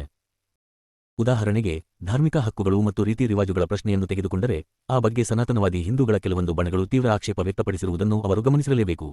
ಅವರ ಅಭಿಪ್ರಾಯವನ್ನು ಡಾ. ಅಂಬೇಡ್ಕರ್ ಒಪ್ಪುವುದಿಲ್ಲ. ಅವರದು ಪೂರ್ಣ ತಪ್ಪು ಎಂಬುದು ಡಾ. ಅಂಬೇಡ್ಕರ್ ಅಭಿಮತ. ಅವರಿಗೆ ಆ ವಿಷಯದಲ್ಲಿ ತೀವ್ರ ಆಕ್ಷೇಪ ಇರುವುದು ನಿಜ. ಭಾರತೀಯ ಶಾಸನಸಭೆಯಲ್ಲಿ ಆ ಬಗೆಯ ಪ್ರಶ್ನೆಗಳೇ ಇರಬಾರದೆಂದು ಅವರು ಆಗ್ರಹಪಡಿಸುತ್ತಾರೆ. ಈ ಹಂತದಲ್ಲಿ ನಾವು ಮಧ್ಯಮಾರ್ಗ ಅನುಸರಿಸುತ್ತಿದ್ದೇವೆ. ಆ ವಿಭಾಗಗಳಲ್ಲಿ ಪ್ರತಿಯೊಂದರ ಬಗ್ಗೆಯೂ ನಾನು ಹೀಗೆ ಹೇಳಬಲ್ಲೆ. ವಿಶೇಷ ಎಚ್ಚರಿಕೆಗಳನ್ನು ಕೈಗೊಳ್ಳುವಂತೆ ನಿರ್ದೇಶನಗಳು ಆ ವಿಭಾಗಗಳಲ್ಲಿವೆ. ಡಾ. ಬಿ. ಆರ್. ಅಂಬೇಡ್ಕರ್. ನಾನು ಮಂಡಿಸಲು ಯತ್ನಿಸಿದ್ದು ಇದು. ವಿಧಾನಸಭೆ ಮತ್ತು ವಿಧಾನ ಪರಿಷತ್ತಿನ ಸದಸ್ಯರು ಈ ವಿಷಯಗಳ ಬಗ್ಗೆ ಬಹಿರಂಗವಾಗಿ ಚರ್ಚೆ ನಡೆಸಲು ಸ್ವತಂತ್ರರಿರುವಾಗ ಅವನ್ನೇ. ಭಾರತದಲ್ಲಿ ಸಂವಿಧಾನಾತ್ಮಕ ಸುಧಾರಣೆ 2015. ಸದನದೊಳಗೆ ಚರ್ಚಿಸಲು ಅವರಿಗೆ ಸ್ವಾತಂತ್ರ್ಯ ಇರುವುದಿಲ್ಲ. ಪೂರ್ವ ಮಂಜೂರಾತಿ ನಿಯಮದ ಪ್ರಕಾರ ನೀವು ತರುತ್ತಿರುವ ವ್ಯತ್ಯಾಸ ಇದೊಂದೇ. ಸರ್ ಸ್ಯಾಮ್ಯುಯಲ್ ಹೋರ್, ಅವರು ಗೊತ್ತುವಳಿ ಅಂಗೀಕರಿಸಬಹುದು. ಡಾ. ಬಿ. ಆರ್. ಅಂಬೇಡ್ಕರ್. ಶ್ರೀಯುತ ಜಯಕರ್ ಅವರು, ಧರ್ಮ ಮತ್ತು ಧಾರ್ಮಿಕ ರೀತಿ ರಿವಾಜುಗಳು ಎಂಬ ನುಡಿಗಟ್ಟಿನ ಬಳಕೆಗೆ ಸಂಬಂಧಿಸಿ ಎತ್ತಿದ ಅಂಶದ ಬಗ್ಗೆ ನಾನು ಕೇವಲ ಒಂದು ಸಲಹೆ ನೀಡುತ್ತೇನೆ. ಏನೆಂದರೆ, ಧರ್ಮ ಮತ್ತು ಧಾರ್ಮಿಕ ರೀತಿ ರಿವಾಜುಗಳು ಎಂಬ ನುಡಿಗಟ್ಟಿನ ಬದಲು ನಂಬಿಕೆಯ ಸಿದ್ಧಾಂತಗಳು ಎಂದರೆ ಸಾಲದೆ. ಸರ್ ಸ್ಯಾಮ್ಯುಯಲ್ ಹೋರ್, ನಂಬಿಕೆಯ ಸಿದ್ಧಾಂತಗಳು ಎಂಬ ಪದಪುಂಜ ಬಳಸಿದರೂ ಇದೇ ಬಗೆಯ ವಾದವಿವಾದ ನಡೆಯುತ್ತಿತ್ತು. ಆಕ್ಷೇಪ ಕಾಣಿಸಿಕೊಳ್ಳುತ್ತಿತ್ತು ಎಂದೇ ನನಗನಿಸುತ್ತದೆ. ಸರ್ ಹರಿಸಿಂಗ್ ಗೌರ್, ಇನ್ನೂ ಹೆಚ್ಚು ಹೇಳುತ್ತಿತ್ತೆ. ಸರ್ ಸ್ಯಾಮ್ಯುಯಲ್ ಹೋ, ಹಳೆಯದಕ್ಕಿಂತ ಈ ಹೊಸ ಪದಪುಂಜಕ್ಕೆ 10 ಹಲವು ಅರ್ಥ ವಿವರಣೆ, ವ್ಯಾಖ್ಯಾನಗಳು ಶುರುವಾಗುತ್ತಿದ್ದವೆಂದೇ ನನಗೆ ತೋರುತ್ತದೆ. ಡಾ. ಬಿ. ಆರ್. ಅಂಬೇಡ್ಕರ್. ಸಾಧ್ಯವಿದ್ದು ಮಟ್ಟಿಗೆ ರೀತಿ ರಿವಾಜುಗಳು ಎಂಬ ಪದವನ್ನು ಬಳಸದಿರುವುದು ಸೂಕ್ತವೆಂಬುದು ನನ್ನ ಅಭಿಪ್ರಾಯ. ಸರ್ ಸ್ಯಾಮ್ಯುಯಲ್ ಹೋರ್, ಡಾ. ಅಂಬೇಡ್ಕರ್ ಹೇಳಿದ್ದನ್ನು ನಾನು ದಾಖಲು ಮಾಡಿಕೊಂಡಿರುತ್ತೇನೆ. ನಕ್ಷತ್ರ ಚಿಹ್ನೆ. Lord Rankeillour, secretary of state ರವರೇ, ಫೆಡರಲ್ ಕಾಯ್ದೆಯಿಂದ ಉದ್ಭವಿಸಿದಂಥ ನಿರೀಕ್ಷಿಸಿದ ಆದೇಶಗಳನ್ನು ಜಾರಿಗೊಳಿಸಲು ಕೇಂದ್ರ ಸರ್ಕಾರಕ್ಕೆ ಸಾಧ್ಯವಿಲ್ಲವೇ? ಇದಕ್ಕೆ ತಗಲುವ ವೆಚ್ಚವನ್ನು ಪ್ರಾಂತಗಳಿಗೆ ವಿಧಿಸಬಹುದಲ್ಲ? ಸರ್ ಸ್ಯಾಮ್ಯುಯಲ್ ಹೋರ್, ಈ ಹಣ ಸಂಗ್ರಹಿಸಲು ಸಿಬ್ಬಂದಿಯಿಲ್ಲ. ಲಾರ್ಡ್ ರಾನ್ಕೆಲರ್, ಪ್ರಾಂತಗಳಿಗೆ ಕೇಂದ್ರದ ಬೊಕ್ಕಸದಿಂದ ಹಣ ಬರುತ್ತದೆ ಅಲ್ಲವೇ? ಸರ್ ಸ್ಯಾಮ್ಯುಯಲ್ ಹೋರ್, ಆದಾಯ ತೆರಿಗೆ ಬರುತ್ತದೆ. Dr. B. R. Ambedkar, sir Austen Chamberlain ಅವರ ಪ್ರಶ್ನೆಗೆ ನೀಡಿದ ಉತ್ತರ ಹೆಚ್ಚಕಮ್ಮಿ ಈ ಬಗೆಯಲ್ಲಿ ಇರಬೇಕಿತ್ತು. ಪೂರಕ ಕಾಯ್ದೆಗೆ ಸಂಬಂಧಪಟ್ಟಂತೆ ಫೆಡರಲ್ ಶಾಸನಸಭೆ ರಚಿಸಿದ ಪೂರಕ ಕ್ಷೇತ್ರದಲ್ಲಿನ ಯಾವುದೇ ಕಾಯ್ದೆಯು ಪ್ರಾಂತೀಯ ಸರ್ಕಾರ ರಚಿಸಿದ ಇಂಥದೇ ಕಾಯ್ದೆಗಿಂತ ಮೇಲಿನದು ಎಂದು ಶ್ವೇತಪತ್ರದ ಪ್ಯಾರಾ 1ರಲ್ಲಿ ಹೇಳಲಾಗಿದೆ. ಪರಿಣಾಮವಾಗಿ ಕೇಂದ್ರ ರಚಿಸಿದ ಕಾಯ್ದೆ ಮತ್ತು ಪ್ರಾಂತ ರಚಿಸಿದ ಕಾಯ್ದೆಗಳ ನಡುವೆ ಪೂರಕ ಕ್ಷೇತ್ರದಲ್ಲಿ ಘರ್ಷಣೆ ಉಂಟಾದರೆ ಶ್ವೇತಪತ್ರದಲ್ಲಿನ ಅವಕಾಶದಂತೆಯೇ ಪ್ರಾಂತೀಯ ಕಾಯ್ದೆಗಿಂತಲೂ ಫೆಡರಲ್ ಕಾಯ್ದೆ ಮೇಲಿನದಾಗುತ್ತದೆ. ಸರ್ ಆಸ್ಟಿನ್ ಚೇಂಬರ್ನ್, ಹೌದು, ಈ ಮುಂಚೆ ನಾನು ಸೆಕ್ರೆಟರಿ ಆಫ್ ಸ್ಟೇಟ್ ರವರ ಮುಂದಿಟ್ಟ ಅಂಶ ಇದೆ. ಮಿನಿಟ್ಸ್ ಆಫ್ ಎವಿಡೆನ್ಸ್, ಸಂಪುಟ 2, ಬಿ, ಅಕ್ಟೋಬರ್ 10, 1933, ಪುಟ 1130. OOL. ಡಾ. ಬಾಬಾಸಾಹೇಬ್ ಅಂಬೇಡ್ಕರ್ ಅವರ ಸಮಗ್ರ ಬರೆಹಗಳು ಭಾಷಣಗಳು, ಸಂಪುಟ -2. ಡಾ. ಬಿ. ಆರ್. ಅಂಬೇಡ್ಕರ್, ಕಾಯ್ದೆ ಹೇಳುವುದು ಹೀಗೆ ಎಂದು ನನಗನಿಸುತ್ತದೆ. ಸರ್ ಆಸ್ಟಿನ್ ಚೇಂಬರ್ನ್, ಫೆಡರಲ್ ಶಾಸನಸಭೆ ರಚಿಸಿದ ಪೂರಕ ಕಾಯ್ದೆಯ ಆಡಳಿತಕ್ಕೆ ಸಂಬಂಧಿಸಿದ ನಿರ್ದೇಶನ ಮತ್ತು ಸೂಚನೆಗಳನ್ನು ಪ್ರಾಂತೀಯ ಗವರ್ನರರ ಮೂಲಕ ಪ್ರಾಂತೀಯ ಸರ್ಕಾರಕ್ಕೆ ಕಳಿಸುವ ಅಧಿಕಾರವು ಫೆಡರಲ್ ಕಾರ್ಯಕಾರಿಣಿಗಿದೆ. ಗವರ್ನರರು ನಾನು ತಿಳಿದಂತೆ ಇಂಥ ನಿರ್ದೇಶನ ಮತ್ತು ಸೂಚನೆಗಳನ್ನು ಪಾಲಿಸಲು ಬಾಧ್ಯರು. Marquess of Reading, secretary of state ರವರು ನಕಾರ ರೂಪದಲ್ಲಿ ಉತ್ತರಿಸಿದ್ದು ಇದೇ ಪ್ರಶ್ನೆ ಕುರಿತು. ಸಾ ಹರಿಸಿಂಗ್ ಗೌ, ಅನಧಿಕೃತ ಪತ್ರಿಕೆ ನಡೆಸುವವರು ಶಿಕ್ಷೆಗೆ ಗುರಿಯಾಗುವ ನಿಬಂಧನೆ ಇರುತ್ತದೆ. ಡಾ. ಬಿ. ಆರ್. ಅಂಬೇಡ್ಕರ್, ನನಗೆ ತೋಚುತ್ತಿರುವ ಇನ್ನೊಂದು ಉದಾಹರಣೆ ನೀಡಲೇ? ನಿಗದಿಪಡಿಸಿದಷ್ಟು ಹಣವನ್ನು ಭದ್ರತಾ ಠೇವಣಿಯನ್ನಾಗಿಡದಿದ್ದರೆ ಯಾರು ಪತ್ರಿಕೆ ಆರಂಭಿಸುವಂತಿಲ್ಲ ಎಂಬ ನಿಬಂಧನೆಯಿರುವ ಕಾಯ್ದೆಯೊಂದನ್ನು ಕೇಂದ್ರ ಸರ್ಕಾರವು ತುರ್ತುಸ್ಥಿತಿ ಸನ್ನಿವೇಶದಲ್ಲಿ ಮಾಡಿತೆಂದು ಭಾವಿಸಿ ಇಂಥ ಕಾಯ್ದೆ ಯಾವ ನಿರ್ದಿಷ್ಟ ವ್ಯಕ್ತಿಯ ಮೇಲೂ ದುಷ್ಪರಿಣಾಮ ಬೀರುವುದಿಲ್ಲ. ನಿರ್ದಿಷ್ಟ ಪ್ರಾಂತವೊಂದರಲ್ಲಿ ಸರ್ಕಾರಕ್ಕೆ ನೆರವಾಗುವ ಪಕ್ಷದ ಮುಖವಾಣಿಯಾದ ಪತ್ರಿಕೆಯೊಂದಿದೆ ಎಂದು ಭಾವಿಸಿ ಕೇಂದ್ರ ಶಾಸನಸಭೆ ರಚಿಸಿದ ಪತ್ರಿಕಾ ಕಾಯ್ದೆ ಮೇಲೆ ಆ ಪತ್ರಿಕೆ ಪ್ರಭಾವ ಬೀರುತ್ತದೆ ಎಂದುಕೊಳ್ಳಿ. ಆ ಪತ್ರಿಕೆ ಮತ್ತು ಪ್ರಾಂತೀಯ ಸರ್ಕಾರದ ಸಂಬಂಧದಿಂದಾಗಿ ಅಂಥ ಪತ್ರಿಕೆ ಮೇಲೆ ಯಾವುದೇ ಕ್ರಮ ಕೈಗೊಳ್ಳಲು ಸರ್ಕಾರವು ನಿರಾಕರಿಸುತ್ತದೆ ಎಂದಿಟ್ಟುಕೊಂಡರೆ ಮುಂದೇನು? ನಿಶ್ಚಯವಾಗಿಯೂ ಇಂಥ ಪ್ರಸಂಗದಲ್ಲಿ ಯಾವೊಬ್ಬ ವ್ಯಕ್ತಿಗೂ ತೊಂದರೆಯಾಗುವುದಿಲ್ಲವೇ? ಸರ್ ಹರಿಸಿಂಗ್ ಗೌರ್, ಅನಧಿಕೃತ ಪತ್ರಿಕೆ ನಡೆಸುವವರನ್ನು ಶಿಕ್ಷಿಸುವ ನಿಬಂಧನೆ ಇರುತ್ತದೆ, ಎಲ್ಲವೇ? ಡಾ. ಬಿ. ಆರ್. ಅಂಬೇಡ್ಕರ್, ಅದೇ ಈಗಿನ ವಿಷಯ. ಸರ್ ಆಸ್ಟಿನ್ ಚೇಂಬರ್ಲೇನ್, ಮಾಹಿತಿ ಹೊಂದುವ ಹಾಗೂ ಅದು ಸರ್ಕಾರಕ್ಕೆ ತಲುಪುವ ವ್ಯವಸ್ಥೆ ಇರಬೇಕು. ಡಾ. ಬಿ. ಆರ್. ಅಂಬೇಡ್ಕರ್, ವಿಚಾರಣೆ ನಡೆಸಲು ಅವರು ನಿರ್ದಿಷ್ಟ ಅಧಿಕಾರಿಗೆ ಶುಲ್ಕ ನಿಗದಿಪಡಿಸಿ ಸ್ಥಳೀಯ ಸರ್ಕಾರ ಆ ವಿಚಾರಣೆಯ ವೆಚ್ಚ ಪಾವತಿ ಮಾಡಿ ಇದಕ್ಕಾಗಿ ಬಜೆಟ್ನಲ್ಲಿ ಈ ಬಗ್ಗೆ ವ್ಯವಸ್ಥೆ ಮಾಡದಿದ್ದರೆ ಏನಾಗುತ್ತದೆ? ಸರ್ ಸ್ಯಾಮ್ಯುಯಲ್ ಹೋರ್, ಆ ಎಲ್ಲಾ ತೊಂದರೆಗಳು ನನಗೆ ತಿಳಿದಿವೆ. ಬೇರೆ ಕಡೆಯ ತೊಂದರೆಗಳನ್ನು ನೋಡದೆ ನನಗೆ ಬೇರೆ ಮಾರ್ಗವಿಲ್ಲ. ಡಾ. ಅಂಬೇಡ್ಕರ್ ಉಲ್ಲೇಖಿಸಿದ ಪ್ರಕರಣ ಕಾನೂನು ಮತ್ತು ವ್ಯವಸ್ಥೆಯ ಜವಾಬ್ದಾರಿ ಪ್ರಾಂತಕ್ಕೆ ಸೇರಿದ್ದು, ಫೆಡರೇಷನ್ ಆಸಕ್ತಿ ಏಕರೂಪತೆ ಕುರಿತದ್ದು. ಹಾಗೆಂದು ಪ್ರಾಂತಕ್ಕೆ ಸೇರಿದ ವಿಷಯದ ಮೇಲೆ ಫೆಡರೇಷನ್ ಕ್ರಮ ದುಷ್ಪರಿಣಾಮ ಬೀರಬಾರದು ಎಂಬುದು ಸರಿ. ಡಾ. ಅಂಬೇಡ್ಕರ್ ಮತ್ತು ಸರ್ ಆಸ್ಟಿನ್ ಚೇಂಬರ್ಲೇನ್ ಅವರ ಪ್ರಶ್ನೆಗಳು ಸೂಚಿಸಿದ್ದರ ತಾರ್ಕಿಕ ತೀರ್ಮಾನ ತೆಗೆದರೆ ಪ್ರಾಂತಗಳಲ್ಲಿನ ಕಾನೂನು ಮತ್ತು ವ್ಯವಸ್ಥೆ ಮೇಲೆ ಫೆಡರೇಷನ್ ಹತೋಟಿ ಇಟ್ಟುಕೊಂಡಿದೆ ಎಂದೇ ಅರ್ಥವಾಗುತ್ತದೆ. ಈ ಶ್ವೇತಪತ್ರದಲ್ಲಿ ನಮೂದಿಸಿದ ತತ್ವಗಳಿಗೆ ಇದು ಪೂರ್ತಿ ವಿರುದ್ಧವಾಗುತ್ತದೆ. ಭಾರತದಲ್ಲಿ ಸಂವಿಧಾನಾತ್ಮಕ ಸುಧಾರಣೆ 0002. ಡಾ. ಬಿ. ಆರ್. ಅಂಬೇಡ್, ದಯವಿಟ್ಟು ಕ್ಷಮಿಸಿ, ಕಾನೂನು ಮತ್ತು ವ್ಯವಸ್ಥೆ ಕೇಂದ್ರಕ್ಕೆ ಸಂಬಂಧಿಸಿಯೇ ಇಲ್ಲ, ಅದು ಸಂಪೂರ್ಣವಾಗಿ ಪ್ರಾಂತಕ್ಕೆ ಸೇರಿದ ವಿಷಯ ಎಂದು ನೀವು ಸ್ಪಷ್ಟಪಡಿಸಲೇಬೇಕು. ಈಗ ನೀವು ಮುಂದಿಟ್ಟ ವಾದವನ್ನು ನೀವು ಅವಶ್ಯಕವಾಗಿ ಮಾಡಬಹುದು, ಆದರೆ ಅದನ್ನು ನೀವು ಪೂರಕ ಕಾಯ್ದೆ ಎಂದು ಬಿಟ್ಟರೆ ಕಾಯ್ದೆ ತಿದ್ದುಪಡಿಯಾಗುವಂತೆ ಫೆಡರೇಷನ್ ನೋಡಿಕೊಳ್ಳಬೇಕೆಂಬುದು ನನ್ನ ಅನಿಸಿಕೆ. ನಕ್ಷತ್ರ ಚಿಹ್ನೆ. ಡಾ. ಬಿ. ಆರ್. ಅಂಬೇಡ್ಕರ್, ರಾಜ್ಯ ಕಾರ್ಯದರ್ಶಿಯವರೇ, ಭಾರತ ಸರ್ಕಾರದ ಕಾಯ್ದೆ ಪ್ರಕಾರ ಪೂರಕ ಕ್ಷೇತ್ರದ ಈಗಿನ ಸ್ಥಿತಿ ಬಗ್ಗೆ ನಿಮ್ಮ ಗಮನ ಸೆಳೆಯ ಬಯಸುವೆ. ಈಗಿನ ಭಾರತ ಸರ್ಕಾರದ ಕಾಯ್ದೆ ಪ್ರಕಾರ ಕೆಲವು ವಿಷಯಗಳು ಮಾತ್ರ ಅಥವಾ ಕೆಲವು ವಿಷಯಗಳ ಭಾಗಗಳು ಮಾತ್ರ ಕೇಂದ್ರ ಶಾಸನಸಭೆಗೆ ಅನುಗುಣವಾಗುತ್ತವೆ ಎಂದು ನಿಮಗೆ ಹೇಳಲಾಯಿತಾದ್ದರಿಂದ ನಾನು ನಿಮ್ಮ ಗಮನ ಸೆಳೆಯಲು ಕುತೂಹಲಿಯಾಗಿದ್ದೇನೆ. ಪರಭಾರೆ ನಿಯಮಗಳಿಗೆ ಸಂಬಂಧಿಸಿದ ಮೊದಲನೇ ಪಟ್ಟಿಯ 2ನೇ ಭಾಗದ ಮೇರೆಗೆ ಕೆಲವು ಪ್ರಾಂತೀಯ ವಿಷಯಗಳನ್ನು ವಿಶೇಷವಾಗಿ ಪೂರಕ ವಿಷಯಗಳೆಂದು ಮಾಡಲಾಗಿದೆ. ಮೊಟ್ಟ ಮೊದಲು ವಿಷಯವನ್ನು ಗಮನಿಸಿ. ಸರ್ ಸ್ಯಾಮ್ಯುಯಲ್ ಹೋ, ಹೌದು. ಡಾ. ಬಿ. ಆರ್. ಅಂಬೇಡ್ಕರ್, ಪ್ರಾಂತೀಯ ಎಂದು ಮಾಡಲಾದ ವಿಷಯಗಳು ಕೇಂದ್ರ ಶಾಸನಸಭೆಗೆ ಅನುಗುಣವಾಗಿರಬೇಕು, ಹೌದೇ? ಸರ್ ಸ್ಯಾಮ್ಯುಯಲ್ ಹೋ, ಹೌದು. ಡಾ. ಬಿ. ಆರ್. ಅಂಬೇಡ್ಕರ್, ಪರಭಾರೆ ನಿಯಮಗಳಿಗೆ ಸಂಬಂಧಪಟ್ಟ ಪಟ್ಟಿಯ 2ನೇ ಭಾಗದಲ್ಲಿ ಸೇರ್ಪಡೆಯಾಗಿರುವ 51 ವಿಷಯಗಳಲ್ಲಿ 14 ವಿಷಯಗಳು ಕೇಂದ್ರ ಶಾಸನಸಭೆಗೆ ಅಥವಾ ಸರ್ಕಾರ ರಚಿಸಿದ ನಿಯಮಗಳಿಗೆ, ವಿಷಯಗಳು ಕೇಂದ್ರ ಶಾಸನಸಭೆಗೆ ಅಥವಾ ಸರ್ಕಾರ ರಚಿಸಿದ ನಿಯಮಗಳಿಗೆ ಅಥವಾ ಸೆಕ್ರೆಟರಿ ಆಫ್ ಸ್ಟೇಟ್ಗೆ ಸೇರಿದ ವಿಷಯಗಳೆಂದು ಸ್ಪಷ್ಟಪಡಿಸಲಾಗಿದೆ. ಇದು 1ನೇಯದು. 2ನೆಯ ವಿಷಯವೆಂದರೆ ಪೂರ್ವ ಮಂಜೂರಾತಿ ಮೇರೆಗೆ ಭಾರತ ಸರ್ಕಾರ ಕಾಯ್ದೆಯ ಕಲಮು 67, ಉಪನಿಯಮ 2 ರಂತೆ ಎಲ್ಲಾ ಪ್ರಾಂತೀಯ ಎಂದು ತಿಳಿಯಲ್ಪಡುತ್ತಿದ್ದರೂ ಗವರ್ನರ್ ಜನರಲ್ ಅವರಿಂದ ಪೂರ್ವ ಮಂಜೂರಾತಿ ಪಡೆದಿದ್ದರೆ ಆ ಇಡೀ ಕೇಂದ್ರೀಯ ವಿಷಯದ ಮೇಲೆ ಕಾಯ್ದೆ ಮಾಡಲು ಕೇಂದ್ರ ಸರ್ಕಾರ ಸ್ವತಂತ್ರವಾಗಿದೆ, ಹೌದೇ? ನಕ್ಷತ್ರ ಚಿಹ್ನೆ. ಸರ್ ಸ್ಯಾಮ್ಯುಯಲ್ ಹೋ, ಹೌದು. ಡಾ. ಬಿ. ಆರ್. ಅಂಬೇಡ್ಕರ್, ಪ್ರಾಂತೀಯ ಸರ್ಕಾರದ ಬಗ್ಗೆ ಹೇಳುವುದಾದರೆ ಕಲಮು 80A ಪ್ರಕಾರ ಕೇಂದ್ರ ಸರ್ಕಾರವು ಪೂರಕ ಕ್ಷೇತ್ರದ ಮೇಲೆ ಹತೋಟಿ ಹೊಂದಿದೆ. ಇದರಿಂದಾಗಿ ಈಗ ಜಾರಿಯಲ್ಲಿರುವ ಕಾಯ್ದೆಯು ಪರಿಷತ್ತಿನಲ್ಲಿ ಗವರ್ನರ್ ಜನರಲ್ ಅವರಿಗೆ ಸ್ಪಷ್ಟವಾಗಿ ಮೀಸಲಿರಿಸಿದ ಕೇಂದ್ರೀಯ ವಿಷಯ ಎಂಬ ಬಗ್ಗೆ ನಿಯಮ ಅಥವಾ ಕಾಯ್ದೆ ಪ್ರಕಾರ ಘೋಷಿಸಿರುವ ಯಾವುದೇ. Minutes of evidence, 1018. ಡಾ. ಬಾಬಾಸಾಹೇಬ್ ಅಂಬೇಡ್ಕರ್ ಅವರ ಸಮಗ್ರ ಬರೆಹಗಳು ಭಾಷಣಗಳು, ಸಂಪುಟ -2. ಕೇಂದ್ರೀಯ ಅಥವಾ ಪ್ರಾಂತೀಯ ವಿಷಯವನ್ನು ವಿಧಿಬದ್ಧಗೊಳಿಸುವ ಯಾವ ಕಾಯ್ದೆಯನ್ನು ಗವರ್ನರ್ ಜನರಲ್ ಅವರ ಪೂರ್ವ ಮಂಜೂರಾತಿ ಪಡೆಯದೆ ಯಾವುದೇ ಪ್ರಾಂತದ ಸ್ಥಳೀಯ ಸರ್ಕಾರ ಮಾಡುವಂತಿಲ್ಲ. ಇದು ಈಗಿನ ಸ್ಥಿತಿ, ಹೌದೇ? ಸರ್ ಸ್ಯಾಮ್ಯುಯಲ್ ಹೋ, ಹೌದು. Dr. B. R. Ambedkar, governor ಜನರಲ್ರ ಮಂಜೂರಾತಿ ಸಿಗುವುದಾದರೆ ವ್ಯಾವಹಾರಿಕವಾಗಿ ಇದು ಎಲ್ಲಾ ಪ್ರಾಂತೀಯ ಮತ್ತು ಪೂರಕ ಕ್ಷೇತ್ರಕ್ಕೆ ಅನ್ವಯವಾಗುತ್ತದೆ, ಹೌದೇ? ಸರ್ ಸ್ಯಾಮ್ಯುಯಲ್ ಹೋ, ಹೌದು. ಡಾ. ಬಿ. ಆರ್. ಅಂಬೇಡ್ಕರ್ ಈಗಿನ ಸಲಹೆ ಪ್ರಕಾರ ಈ ಇಡೀ ಸಂಗತಿಯನ್ನು ಮಾರ್ಪಡಿಸಲಾಗಿದೆ. ಅಂದರೆ ಬಹುತೇಕ ವಿಷಯಗಳಲ್ಲಿ ಕೇಂದ್ರ ಶಾಸನಸಭೆಯ ಪೂರಕ ಅಧಿಕಾರವನ್ನು ಕಿತ್ತುಕೊಳ್ಳಬೇಕೆಂದು ಸೂಚಿಸಲಾಗಿದೆ. ಹೌದೇ? ಸರ್ ಸ್ಯಾಮ್ಯುಯಲ್ ಹೋ 3ನೇ ಪಟ್ಟಿ ಹೊರತುಪಡಿಸಿ ಹೌದು. ಡಾ. ಬಿ.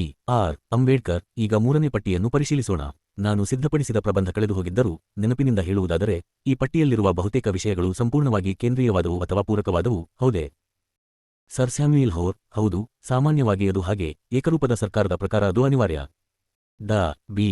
ಆರ್. ಅಂಬೇಡ್ಕರ್ ಅದು ನಿಜವೇ, ಸೆಕ್ರೆಟರಿ ಆಫ್ ಸ್ಟೇಟ್ ರವರೇ. ಆದ್ದರಿಂದ ನನ್ನ ಸಲಹೆ ಏನೆಂದರೆ ಭಾರತ ಸರ್ಕಾರದ ಕಾಯ್ದೆ ಮೇರೆಗೆ ಅಖಿಲ ಭಾರತ ಪ್ರಾಮುಖ್ಯತೆ ಇರುವ ಶಾಸನ ಕ್ಷೇತ್ರವು ಇನ್ನು ಮುಂದೆ ಆಡಳಿತಾತ್ಮಕವಾಗಿ ಕೇವಲ ಪ್ರಾಂತೀಯ ಎಂದು ಪರಿಗಣಿತವಾಗಲಿದೆ ಎಂದು ಹೇಳುವುದು ಅಷ್ಟೇನೂ ಸಮಂಜಸವಾಗಲಾರದು. ಹೌದೇ? ಸರ್ ಸ್ಯಾಮ್ಯುಯಲ್ ಹೋರ್ ಅಲ್ಲ, ಪ್ರಾಂತಗಳು ಸ್ವಾಯತ್ತವಾಗಿರುವ ಫೆಡರೇಷನ್ ಸ್ಥಿತಿ ಮತ್ತು ಏಕರೂಪದ ಸರ್ಕಾರದ ಸ್ಥಿತಿಗಳಲ್ಲಿ ಅಪಾರ ವ್ಯತ್ಯಾಸ ಇದೆ. ಭಾರತ ಸರ್ಕಾರದ ಸ್ವರೂಪವನ್ನು ತೀರಾ ಕೇಂದ್ರೀಕೃತ ಸರ್ಕಾರದಿಂದ ಫೆಡರಲ್ ಸರ್ಕಾರವನ್ನಾಗಿ ನಾವು ನಿರ್ದಿಷ್ಟವಾಗಿ ಬದಲಾಯಿಸುತ್ತಿದ್ದೇವೆ. ಡಾ. ಬಿ. ಆರ್. ಅಂಬೇಡ್ಕರ್ ನಾನು ವಿಷಯದ ಪ್ರಾಮುಖ್ಯತೆ ಬಗ್ಗೆ ಮಾತ್ರ ಮಾತಾಡುತ್ತಿದ್ದೆ. 1901 ರವರೆಗೆ ಅಖಿಲ ಭಾರತ ಪ್ರಾಮುಖ್ಯತೆ ಪಡೆದಿದ್ದ ಒಂದು ವಿಷಯ ಇದ್ದಕ್ಕಿದ್ದ ಹಾಗೆ ಇಂಥ ಪ್ರಾಮುಖ್ಯತೆ ಕಳೆದುಕೊಂಡು ಈಗ ಕೇವಲ ಸ್ಥಳೀಯ ವಿಷಯವಾಗಿ ಬಿಡಬಾರದು. ಹೊಸ ಪ್ರಾಂತೀಯ ಸರ್ಕಾರಕ್ಕಾಗಿ ಹೆಚ್ಚು ರಿಯಾಯಿತಿ ನೀಡಬೇಕಾಗುತ್ತದೆಂದು ನಾನು ಬಲ್ಲೆ. ಭಾರತ ಸರ್ಕಾರವನ್ನು ಸ್ಥಳೀಯ ಪ್ರಾಮುಖ್ಯತೆಗಿಂತ ಹೆಚ್ಚೆಂದು ಪರಿಗಣಿಸಲಾಗಿದೆ ಎಂಬ ನಿಜ ಸಂಗತಿಯನ್ನು ಗುರುತಿಸಲೇಬೇಕು, ಅಲ್ಲವೇ? ಸರ್ ಸ್ಯಾಮ್ಯುಯಲ್ ಹೋ ಸರ್ಕಾರದ ಸೂಚಿತ ಸ್ವರೂಪ ಹೊಸ ನಮೂನೆಯದ್ದಾಗಿದೆ ಎಂಬುದನ್ನು ಒಪ್ಪಿಕೊಂಡಿರುವಾಗ ಇಂಥ ಹೋಲಿಕೆ ಮಾಡುವುದು ತೀರಾ ಕಷ್ಟ ಎಂದು ನಾನು ಭಾವಿಸುವೆ. ಏಕರೂಪದ ಸರ್ಕಾರದ ಬದಲು ಸ್ವಾಯತ್ತ ಪ್ರಾಂತಗಳಲ್ಲಿರುವ ಫೆಡರೇಷನ್ ಸರ್ಕಾರವನ್ನು ಭಾರತದಲ್ಲಿ ಸಂವಿಧಾನಾತ್ಮಕ ಸುಧಾರಣೆ ರಚಿಸುವ ದಿಸೆಯಲ್ಲಿ ನೀವು ಹೆಜ್ಜೆ ಇಟ್ಟ ಕ್ಷಣದಿಂದ ಸಮಸ್ಯೆಗೆ ಹೊಸ ಸ್ಥಿತಿ ನಿರ್ಮಾಣವಾಗುತ್ತದೆಂದು ನನಗನಿಸುತ್ತದೆ. ಡಾ. ಬಿ. ಆರ್. ಅಂಬೇಡ್ಕರ್ ಈ ಅಂಶವನ್ನು ನಾನು ಇನ್ನಷ್ಟು ಮುಂದುವರೆಸುವುದಿಲ್ಲ. ಆದರೆ ಈ ವಿಷಯಗಳನ್ನು ಇಷ್ಟು ಕಾಲ ಕೇವಲ ಪ್ರಾಂತೀಯ ವಿಷಯಗಳಿಗಿಂತ ಹೆಚ್ಚು ಪ್ರಮುಖ ಎಂದು ಪರಿಗಣಿಸಲಾಗಿತ್ತು ಎಂಬ ಅಂಶದ ಕಡೆಗೆ ನಿಮ್ಮ ಗಮನ ಸೆಳೆಯುವುದು ನನ್ನ ಉದ್ದೇಶ. ಸರ್ ಸ್ಯಾಮ್ಯುಯಲ್ ಹೋ ಸಂಪೂರ್ಣ ಕೇಂದ್ರೀಕೃತ ಸರ್ಕಾರ ಇದ್ದಾಗಲೂ ಕೂಡ ಆಡಳಿತ ಪ್ರಾಂತೀಯವಾಗುತ್ತಾ ಬಂದಿದೆ ಎನ್ನುವುದೇ ಉಚಿತವಾಗುತ್ತದೆಂದು ನನಗೆ ತೋರುತ್ತದೆ. ಡಾ. ಬಿ. ಆರ್. ಅಂಬೇಡ್ಕರ್ ಹೌದು, ಕೇಂದ್ರದ ಹಿಡಿತವಿದ್ದರೆ ಮಾತ್ರ. ಸರ್ ಸ್ಯಾಮ್ಯುಯಲ್ ಹೋರ್ ನನ್ನ ಉತ್ತರಕ್ಕೆ ಡಾ. ಅಂಬೇಡ್ಕರ್ ಟೀಕೆ ಸಮಗ್ರವಾಗಿದೆ ಎಂದು ನನಗೆ ಅನಿಸುವುದಿಲ್ಲ. ಪ್ರಾಂತಗಳಲ್ಲಿ ವರ್ಗಾವಣೆಯಾದ ಕ್ಷೇತ್ರದ ಬಗ್ಗೆ ಅದು ಏನನ್ನೂ ಹೇಳುವುದಿಲ್ಲ. ಡಾ. ಬಿ. ಆರ್. ಅಂಬೇಡ್ಕರ್ ಇಲ್ಲ, ಅದು ಹಾಗೆ. ಇನ್ನು ಭಾರತ ಸರ್ಕಾರ ಕಾಯ್ದೆಯ 45ನೇ ಕಲಮು ಮತ್ತು 125ನೇ ಪ್ರಸ್ತಾಪದತ್ತ ನಿಮ್ಮ ಗಮನ ಸೆಳೆಯುವೆ. 45ನೇ ಕಲಮು ವಿಧಿಯ ನಿಬಂಧನೆ ಎಂದು ಕರೆಯಲ್ಪಡುವುದು. ಸರ್ಕಾರಕ್ಕೆ ಸಂಬಂಧಪಟ್ಟ ಎಲ್ಲಾ ವಿಷಯಗಳಲ್ಲಿ ನಡವಳಿಕೆಗಳನ್ನು ಪ್ರಾಂತೀಯ ಸರ್ಕಾರವು ಭಾರತ ಸರ್ಕಾರಕ್ಕೆ ನಿರಂತರವಾಗಿ ಮತ್ತು ಕಾರ್ಯತತ್ಪರತೆಯಿಂದ ತಿಳಿಸಬೇಕು. ಸೆಕ್ರೆಟರಿ ಆಫ್ ಸ್ಟೇಟ್ ರವರೇ, ನಿಮ್ಮಿಂದ ನಾನು ತಿಳಿದುಕೊಳ್ಳಬಯಸುವುದೇನೆಂದರೆ ಈ 45ನೇ ಕಲಮಿನಿಂದ ನೀವು ಕೈಬಿಡಬಯಸುವ ಪ್ರಸ್ತಾಪಗಳು ಮತ್ತು ಅಗತ್ಯಗಳು ಅರ್ಥಾತ್ ಪ್ರಾಂತಗಳು ಸ್ವಾಯತ್ತತೆ ಪಡೆದಾಗ ಇದು ಸ್ಫುಟವಾಗುತ್ತದೆ. ಪೂರಕವಲ್ಲದ ಸಂಗತಿಗಳಿಗೆ ಸಂಬಂಧಪಟ್ಟ ನಿರ್ದೇಶನವನ್ನು ನೀವು ಉಳಿಸಿಕೊಳ್ಳಬಯಸುತ್ತೀರಿ. ಹೌದೇ? ಸರ್ ಸ್ಯಾಮ್ಯುಯಲ್ ಹೋರ್ ಹೌದು. ಡಾ. ಬಿ. ಆರ್. ಅಂಬೇಡ್ಕರ್ ಹತೋಟಿಯೇ ಇರಬಾರದೆ. ಪ್ರಾಂತೀಯ ಆಡಳಿತದ ವ್ಯಾಪ್ತಿಯಲ್ಲಿ ಏನು ನಡೆಯುತ್ತಿದೆ ಎಂಬ ಬಗ್ಗೆ ಕೇಂದ್ರ ಸರ್ಕಾರಕ್ಕೆ ತಿಳಿಸುತ್ತಿರಬೇಕು ಎಂದು ಬಯಸುತ್ತೀರಾ? ಏನು ನಡೆಯುತ್ತಿದೆ ಎಂಬುದನ್ನು ತಿಳಿದುಕೊಳ್ಳಲು ಯಾವುದೇ ಪ್ರಾಂತೀಯ ವಿಷಯಕ್ಕೆ ಸಂಬಂಧಿಸಿದ ಆಡಳಿತವನ್ನು ಕುರಿತ ಮಾಹಿತಿಯನ್ನು ತರಿಸಿಕೊಳ್ಳುವ ಅಧಿಕಾರ ಕೇಂದ್ರ ಸರ್ಕಾರಕ್ಕೆ ಇರಬೇಕೆಂದು ನೀವು ಬಯಸುತ್ತೀರಾ? ಸರ್ ಸ್ಯಾಮ್ಯುಯಲ್ ಹೋ ಇಲ್ಲ, ಇಂಥ ಸಾಮಾನ್ಯ ಉದ್ದೇಶ ನಮಗಿಲ್ಲ. ನೀವು ಫೆಡರೇಷನ್ ರಚಿಸಿಕೊಂಡ ಕೂಡಲೇ ಫೆಡರೇಷನ್ ಮತ್ತು ಅದರ ಅಂಗಗಳ ನಡುವೆ ಅಧಿಕಾರದ ನಿರ್ದಿಷ್ಟ ಹಂಚಿಕೆ ಮಾಡಿಕೊಳ್ಳಬೇಕೆಂದು ನಾನು ಭಾವಿಸುತ್ತೇನೆ. ನೀವು ಈ ಹಂಚಿಕೆಯನ್ನು ಸ್ಪಷ್ಟವಾಗಿ ಮಾಡಿಕೊಂಡಷ್ಟು ಪರಸ್ಪರರ ಜವಾಬ್ದಾರಿ ಮುಸುಕಾಗುವುದಿಲ್ಲ.